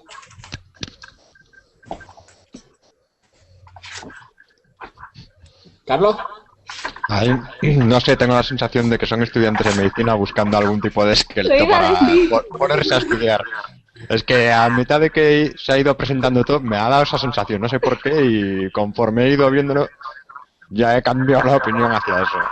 Bueno, Fui yo. si tuvierais que indagar sobre si han podido ser estudiantes de medicina o no, o si es habitual que los estudiantes de medicina o no hagan esto, pues ¿qué haríais? ¿A quién le preguntaríais? En el registro, ¿no? Donde no tienen el registro de... Bueno, es que no son de hay que ir, pero de sepulturero o algo de eso. ¿No habrá alguien que lleve un registro? Porque decían antes. Sí. ¿no? Me Bueno. imagino que los estudiantes pueden ir a pedir pues o algo de eso. Algo me habían comentado. Aquí por lo Bueno. menos. Dentro del informe de perfil, al final, como ya hemos comentado, tiene que haber unas conclusiones, no solamente en cuanto a quién puede ser o de quién se puede tratar, sino a qué tipo de gestiones podríamos hacer. Y estas gestiones, pues se van retroalimentando, ¿vale? Ha comentado Carlos, pues ¿existe la posibilidad de que estudiantes de medicina sean los que están detrás de esto? Pues bueno, podríamos hacer gestiones para indagar, pero ya os adelanto que normalmente en muchos cementerios existe una cosa que creo que se llama osario común o algo por así, donde los huesos que no se reclaman o aquellos huesos pues de personas que a los 5 años pues no quieren comprar el nicho, pues se tiran todos a una fosa común. Normalmente los estudiantes de medicina sacan de allí los huesos. Con lo cual, ¿es posible? Sí. ¿Es probable? ¿Para qué se iban a complicar tanto la vida 5 estudiantes de medicina o 4 estudiantes de medicina robando 5 esqueletos de esa manera? Es complicado. Podría ser, ¿vale? Lo que sí señala, perdona un segundo, Carlos, lo que sí es curioso que Carlos sí está señalando, pues las personas que inmediatamente cometen el delito pueden o no pueden ser los interesados directamente en los huesos. ¿Y ahora qué ibas a comentar, Carlos? Perdona. que, hombre, no sé mucho de medicina, pero me parece que es mucho más fácil encajar las piezas si son del mismo cuerpo. Pues sí, vale. Efectivamente. Pero digamos que hay más métodos, ¿vale? No lo descartamos, Carlos. Es probable y puede ser una posibilidad, ¿vale? Pero, bueno, no sé cómo funcionan lo de los osarios comunes, no sé si se pueden buscar separados, si se mezclan, si no se mezclan, y no sé qué grado de preparación suele tener un estudiante de medicina, Faina nos lo podrá decir, para poder identificar un esqueleto entero dentro de una fosa común, ¿o no? ¿O tiene que ser un experto en antropología? Hombre, un estudiante lo tiene fastidiado. Yo lo tengo fastidiado si me metes en una fosa común. Normalmente vamos a pedir cráneo. Eso es lo que normalmente piden los estudiantes. Bien. ¿Qué otras posibilidades hay? A ver, chicos. ¿Quién que no sea un estudiante de medicina puede estar interesado en robar todos esos esqueletos? ¿O para quién? Pues una persona que lo robe para vendérselo a los estudiantes de medicina. Bien. Bueno, una persona que los utilice para vendérselos a alguien. Aparte de para vendérselos a estudiantes de medicina, ¿quién más podría estar interesado en tener huesos? Yo sigo pensando que debe de ser algo de algún ritual, porque esas fechas precisamente, que puedo estar equivocada, pero Yo me centraría un poco en la parte de gamberrada, porque, hombre, tiene planificación y todo eso, pero no sé, no le veo el significado esotérico. Es más una teoría de oportunidades. Era la fecha ideal, porque había poca gente, no sé. Pero es que si no le mueve por algo, una persona normal no se va a robar una tumba el 31 de... No, pero, o sea, quiero decir que no es... Por gamberrismo, digo yo. Bueno, gamberrismo, Sí, pero gamberrismo el 31 de diciembre, que la más o menos todo el oportunidad. mundo se feste. Precisamente, hay menos vigilancia. No sé. Bien. Bueno, en resumidas cuentas, que tenemos varias hipótesis, unas a lo mejor con mayor posibilidad de ser ciertas o de estar en lo correcto, y otras tal vez menos. Pero bueno, no se trata de que hoy con el perfil encontremos la solución, porque yo os he dicho que esto es un proceso dinámico, pero por lo menos sí podemos plantear una serie de cuestiones pues para tener líneas de trabajo. Pues una posible línea de trabajo que ha señalado Carlos, el tema de los estudiantes de medicina, ¿por qué no? Intentar averiguar de qué va la historia, si es fácil o no es fácil aquí conseguir huesos por parte de estudiantes de medicina, si les es complicado o no. Victoria ha comentado el tema del gamberrismo, pues ver si hay antecedentes de gamberradas de ese estilo, en unas fechas de ese estilo, y pues si ha habido alguna situación parecida en algún otro cementerio también, se podría intentar investigar. Luego también Karemi pues comenta un poco el trasfondo esotérico de toda esta cuestión. Por ejemplo, para intentar verificar la situación esotérica o la posibilidad esotérica, pues concretamente en este caso, pues yo lo que hice fue preguntarle a un experto. Pues habrá que preguntarle a expertos que son los que más saben de este tema. ¿Vale? Si, por ejemplo, para el tema de los estudiantes de medicina, pues tendría que preguntarles pues algún conocido que tenga, pues que sea arqueólogo o antropólogo, lo que sea. Pues si para el tema de las gamberradas, pues me tengo que preguntarle a algún periodista o ir a todos los cementerios de la isla y preguntar a los foseros si allí han pasado cosas parecidas, pues también, ¿por qué no? Tendría que hablar con alguien que sepa de temas esotéricos y ver que me explique para qué pueden servir esos esqueletos y demás. Concretamente, en este caso, pues por lo poco que yo he podido averiguar en cuanto a la primera posibilidad al tema de los estudiantes, es que me parece muy arriesgado porque me comentan que hay otras maneras menos complicadas de perderse un 31 de diciembre para un estudiante de medicina. Pero bueno, no se descarta, ¿vale? Pero digamos que hay otras posibilidades que no son tan arriesgadas. En cuanto a la gamberrada, pues también puede ser una prueba de valor en un determinado momento, pero lo cierto es que no ha habido antecedentes de casos parecidos de gamberradas o de incluso de rituales satánicos, por así decirlo, que sabéis que los satánicos, por regla general, aquí no penséis en un grupo de tíos con sotanas sacrificando a una virgen. Los satánicos normalmente en España pues son gente vinculada a determinadas corrientes de rock muy oscura a lo mejor, y a lo mejor lo que hacen es pues, escribir el símbolo del diablo, hacer grafitis y cosas así. Y de eso, pues tampoco hemos tenido unos antecedentes pues importantes en la zona. Por no hablar de que nunca nada tan fuerte como llevarse 5 cadáveres. Pues la tercera posibilidad, que es la que en principio nosotros estamos barajando y sobre la que seguimos trabajando, pues es que lo que haya ocurrido es que alguien haya robado esos huesos con la intención de vendérselos a alguien del mundo santero. ¿Por qué? Porque en el mundo santero, pues sí hay personas que determinado tipo de huesos, no todos, pero determinado tipo de huesos, pueden tener cierto valor. ¿De acuerdo? Pues por lo que sea, pues porque se utilizan para conjuros, etcétera. Concretamente, en este caso, voy a dar a compartir pantalla de nuevo, chicos. Ya casi estamos terminando. Vamos a ver. Victorio. Nuestros compañeros de la Guardia Civil llegaron más o menos, a lo mejor no con tanta precisión, pero bueno, sí llegaron más o menos a las mismas hipótesis que os he planteado. Aquí ellos tienen una diligencia de parecer, ¿no? Donde dicen, pues eso, la primera duda surge tratar de determinar si estamos ante una simple causa de gamberrismo o bien por un asunto que podríamos englobar dentro del mundo esotérico. Dado los primeros indicios, parece más oportuno conducir la investigación hacia el mundo de la magia negra. No se observan signos de violencia ajenos a la necesaria para abrir las tumbas, ¿vale? Aparentemente con el único fin y acción ha sido sustraer los restos óseos. La fecha, ¿vale?, que comentábamos puede tener algún tipo de significado esotérico, no solo el tema de la comodidad, aunque yo soy más partidario de la comodidad que de lo esotérico, pero bueno. La zona del cementerio donde se producen los hechos es una zona donde se encuentran nichos muy antiguos, ¿vale? Y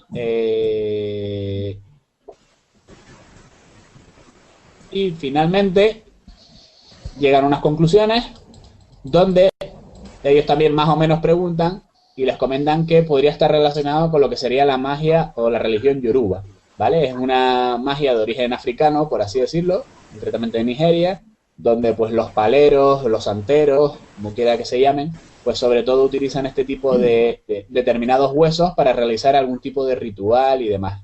Bueno, aquí el Guardia Civil hace una serie de apreciaciones que están muy bien, ¿vale?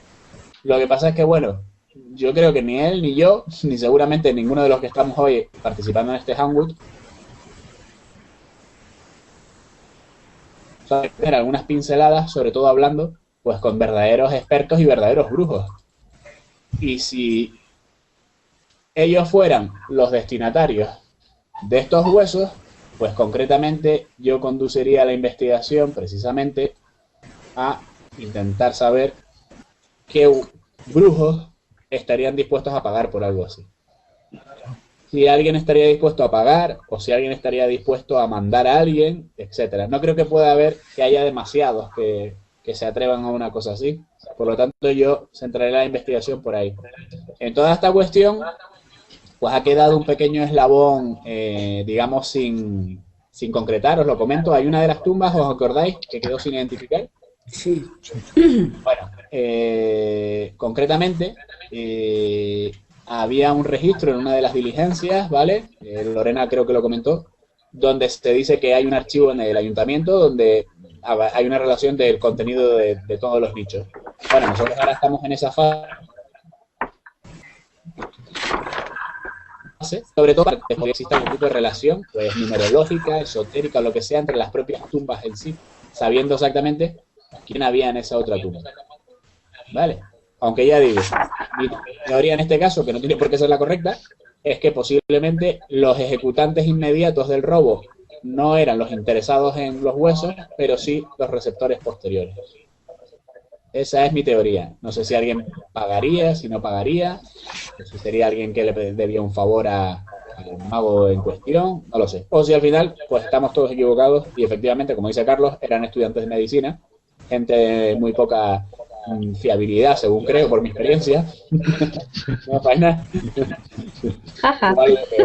Pero bueno, lo cierto es que en el ejercicio de hoy, si os fijáis, hemos utilizado una metodología, ¿vale?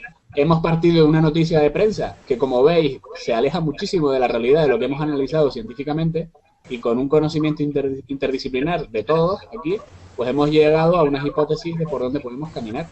Es lo importante que tiene la perfilación criminal. No siempre encontrar la respuesta inmediata, pero sí orientarnos pues por dónde caminar.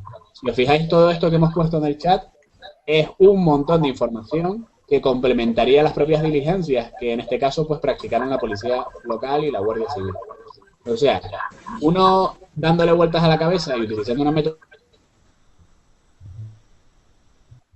metodología pues, que podemos llegar a obtener.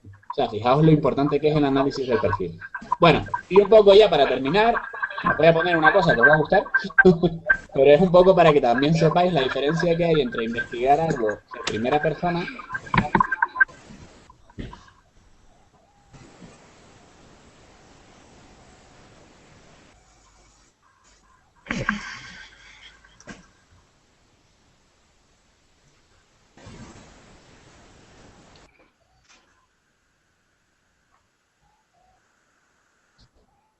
a ver. Bueno, voy a poneros compartir pantalla de nuevo. Avisadme si se escucha bastante bien lo que os voy a poner, ¿vale? Y por favor, si os vais a reír, reíros en voz baja, que sé que lo vais a hacer. Voy a poner el micro cerca del altavoz para que podáis escucharlo bien. Ah, bueno, por cierto, aquí tengo un mapa que era algo que también es interesante hacer en un determinado momento de la zona donde estaba el cementerio. Pero bueno, vamos a ver. Os voy a poner algo aquí.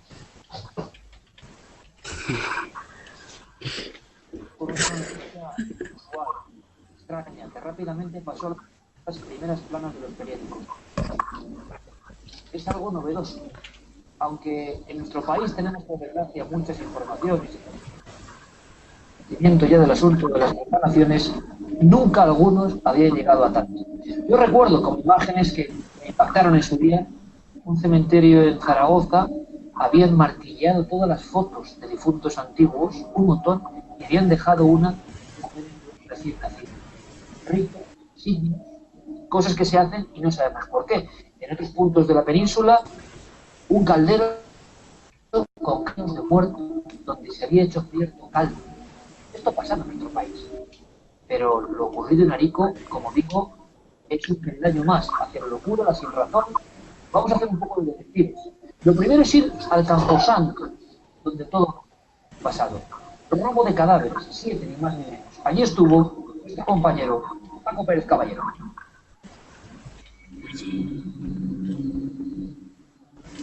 Eligieron un cementerio aislado a 50 kilómetros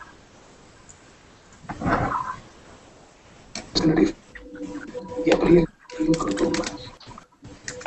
Se llevaron algunos los restos de 2 participantes de verano, de una mujer y de una persona sin identificar. Sus manos se mueven como si supieran muy bien lo que hacen. Se llevan todo lo que hay en el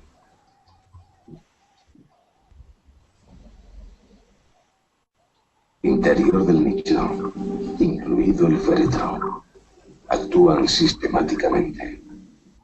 Cuando terminan con una tumba, pasan a la siguiente. Como si tuvieran que darse a medias y no reunir los restos suficientes. De los autores poco se sabe. Una mujer visiblemente asustada declararía ante la Guardia Civil que la víspera de las profanaciones se encontró con un extraño joven en el Campo Santo. Asegura que parecía que danzaba. Y recuerda que tenía la cara pintada. En el caso del testimonio de la vecina,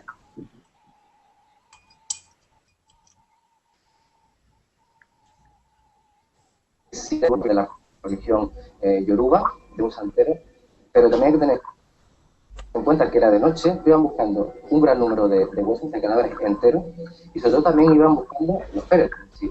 Lo que realmente ha desconcertado a las autoridades y a los investigadores es que es la primera vez que ocurre en España un robo masivo de cadáveres, y en segundo lugar, que no hayan dejado absolutamente nada.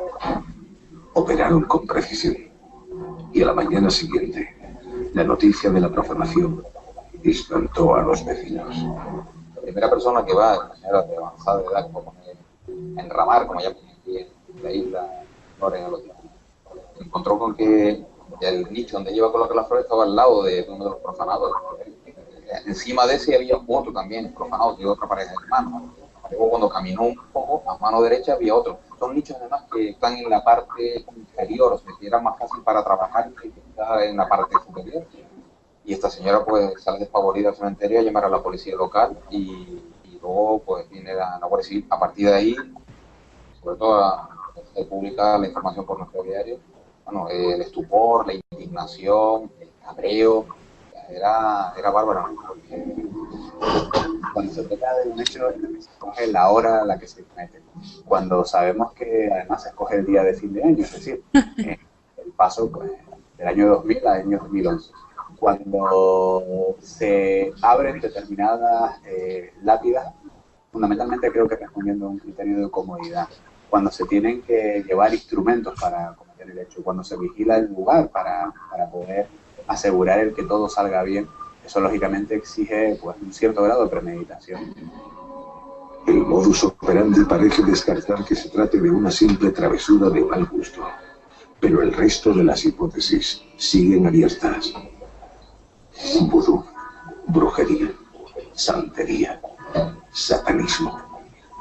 Resulta difícil imaginar para qué podría servir tal cantidad de restos humanos. Canarias en general, y Tenerife en particular, arrastra un pasado muy relacionado con temas tanto de santería. Hay mucha población que emigró a Venezuela y luego retornó, en otros países latinoamericanos se llama, y de siempre ha habido mucha veneración por el tema de la santería aquí. Luego tenemos además un pasado reciente con 3 sectas que estuvieron operando bastante destructivas aquí en la isla. Y bueno, y en principio todo apunta que se trata no de una obra de simples conversos, sino de una secta que por motivos que desconocemos decidieron apoderarse de los cuerpos con los féretros. Se está hablando de secta, de rito afrocubano satánico, algo que no existe desde ningún punto de vista, ¿no? Porque lo que se está haciendo realmente es satanizar todo aquello que no conocemos. Está satanizando todo aquello que es diferente a la tradición católica. Se está utilizando informes policiales que tienen 15 o 20 años, en los que aparecen grupos que prácticamente han desaparecido. Yo tomo como modelo o como patrón al sepulturero del cementerio con el cual me entrevisté. Y él me dice, en 10 años que llevo yo trabajando como fosero, no he visto jamás nada similar a esto y deben de tener más estómago que el que tengo yo. Estamos hablando de gente que probablemente haya profanado ya en otras ocasiones. Lo tenían todo planeado al detalle y actuaron en Nochevieja, mientras los vecinos celebraban el cambio de año. Lo sucedido en el cementerio de Arico no es una simple profanación, es un estudiado robo de cuerpos. La pregunta es, ¿qué se puede hacer con un cadáver? Aceptando que los cuerpos saqueados, robados, fuesen todos, digamos que eficientes, efectivos para los fines para los que fueron buscados, habría que plantearse el comercio. La cantidad invita a pensar en el comercio, en el tráfico y la utilización final, el destino último, también tendríamos que situarlo en la esfera de pócimas, en la esfera de la elaboración de paquetes rituales, de dulces rituales, incluso de calderos. En la isla de Tenerife, la indignación se mezcla con el miedo a que no se trate de un hecho aislado. Temen que tarde o temprano los ladrones de cuerpos vuelvan a actuar.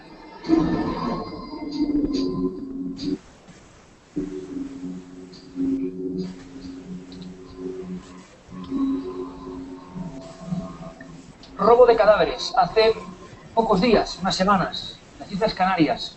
¿Para qué? Secta.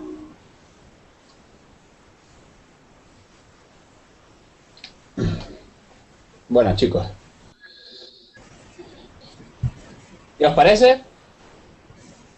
Lo mejor ha sido el supuesto brujo con la cara negra y verde. Sí. Que realmente se corresponde con un chico que estaba haciendo ejercicios de supervivencia en esa zona. Eso es un poco para que veáis la diferencia que hay entre manejar datos de primera mano sobre un caso y pues los datos a los que puede llegar a tener acceso la prensa, muy respetadamente, por supuesto. De todas maneras, hay una cosa que sí es cierta, y es que los amigos de Iker saben hacer perfectamente una reconstrucción, por lo menos cinematográfica. Y bueno, dentro de lo que cabe, pues está bien, porque además dejan todas las puertas abiertas. De hecho, yo crucé correos electrónicos con Iker Jiménez sobre este asunto también para que me diera su opinión en torno a la teoría de que se pudiera tratar de algún tipo de ritual de magia yoruba o de algo por el estilo. Bueno, chicos, pues solamente me queda, antes de despediros, pues deciros que si tenéis alguna duda o lo que sea, es el momento de preguntar, porque aquí son las 8 y dentro de una hora me voy a mi comida de todos los lunes con un abogado. Así que, ¿alguna pregunta, crítica, comentario? ¿Ha merecido la pena, no? Veo a Victoria que está todavía pensando. No, me habéis convencido. Bueno, no sé. ¿Ninguna pregunta? Que vos, profesor, soy. Bueno, ¿os ha parecido interesante? ¿Os ha gustado? ¿Creéis que habéis aprendido algo con el ejercicio práctico de hoy? Bastante. Porque, por ejemplo, la metodología, por mucho que estudies, como no te hagan una práctica, no sirve para nada. Y a mí personalmente práctica poca. Yeah. Bueno, ya sabéis, yo apoyo el famoso dicho español de que a capar se aprende cortando lo propio. Por eso. Bien, Victoria, ¿te ha gustado? Sí, me ha gustado sobre todo el intercambio de ideas, que hemos empezado con 3 hipótesis y luego, no sé, ir contrastándola una a una con su base. Porque, a ver, en clase te ponen los casos prototípicos y ideales y, no sé, esto es real. Bueno, pues nada, Victoria, espero que para el próximo seminario que hagamos cerca de tu zona, pues te apuntes. Ya, eché mucho de menos en poder ir al de Madrid. ¿Qué hicisteis? Bueno, ya sabes que tenemos otro en Oviedo, tenemos también en San Sebastián y Valencia. Y Barcelona, ¿no? Y Barcelona, perdón. Valencia ya fuimos, sí, Barcelona. Y además, ten en cuenta que para Oviedo vamos a ir en coche desde Madrid, o sea que si te quieres apuntar, vamos en el coche de Martín. O sea que así tenemos ocasión de tomar sidra con Lorena. Ah, tendré que pensarlo. La palabra, Bueno, si no, no te preocupes que pensamos regresar a Madrid de todas maneras. Bueno, a Faina no le pregunto porque sé que a ella le parecen fabulosos todas las clases que doy y todos los seminarios en los que ayuda.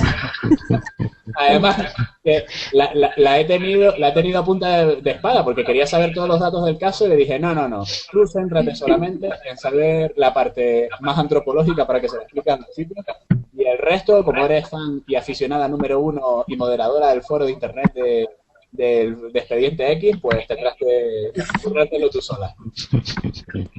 Bueno, Carlos, ¿te ha gustado? Te digo lo mismo que el de Alicante, genial. Teníais que haber visto, en Alicante fue fabuloso cuando de repente vimos al amigo Carlos haciendo de agresores preguntando a una chica en medio de la clase. Es un tío fabuloso para hacer reconstrucciones de crimen. Oye, pues ya sabes, yo me dejo, ¿eh? La próxima vez harás de mujer víctima, si no te importa. Bueno, vale. Además me estoy dejando el pelito largo, o sea que con un afeitado... Ya lo veo. Bueno, chicos, lo único que me gustaría es que os quedaréis con la idea, pues eso, que una cosa es la teoría y otra cosa es la práctica, y esta es la manera más cercana de intentar aproximaros a la práctica. Esta y los seminarios, que como sabéis, más que seminarios son talleres, porque allí lo que hacemos es hacer las cosas tal y como lo haríais si estuvierais en la calle. Así que, bueno, espero que os haya servido de algo y, como decían en Canción Triste de Hill Street, tened cuidado ahí fuera, ¿de acuerdo? Bueno, hasta el próximo. Adiós. Hasta luego. Adiós. Adiós.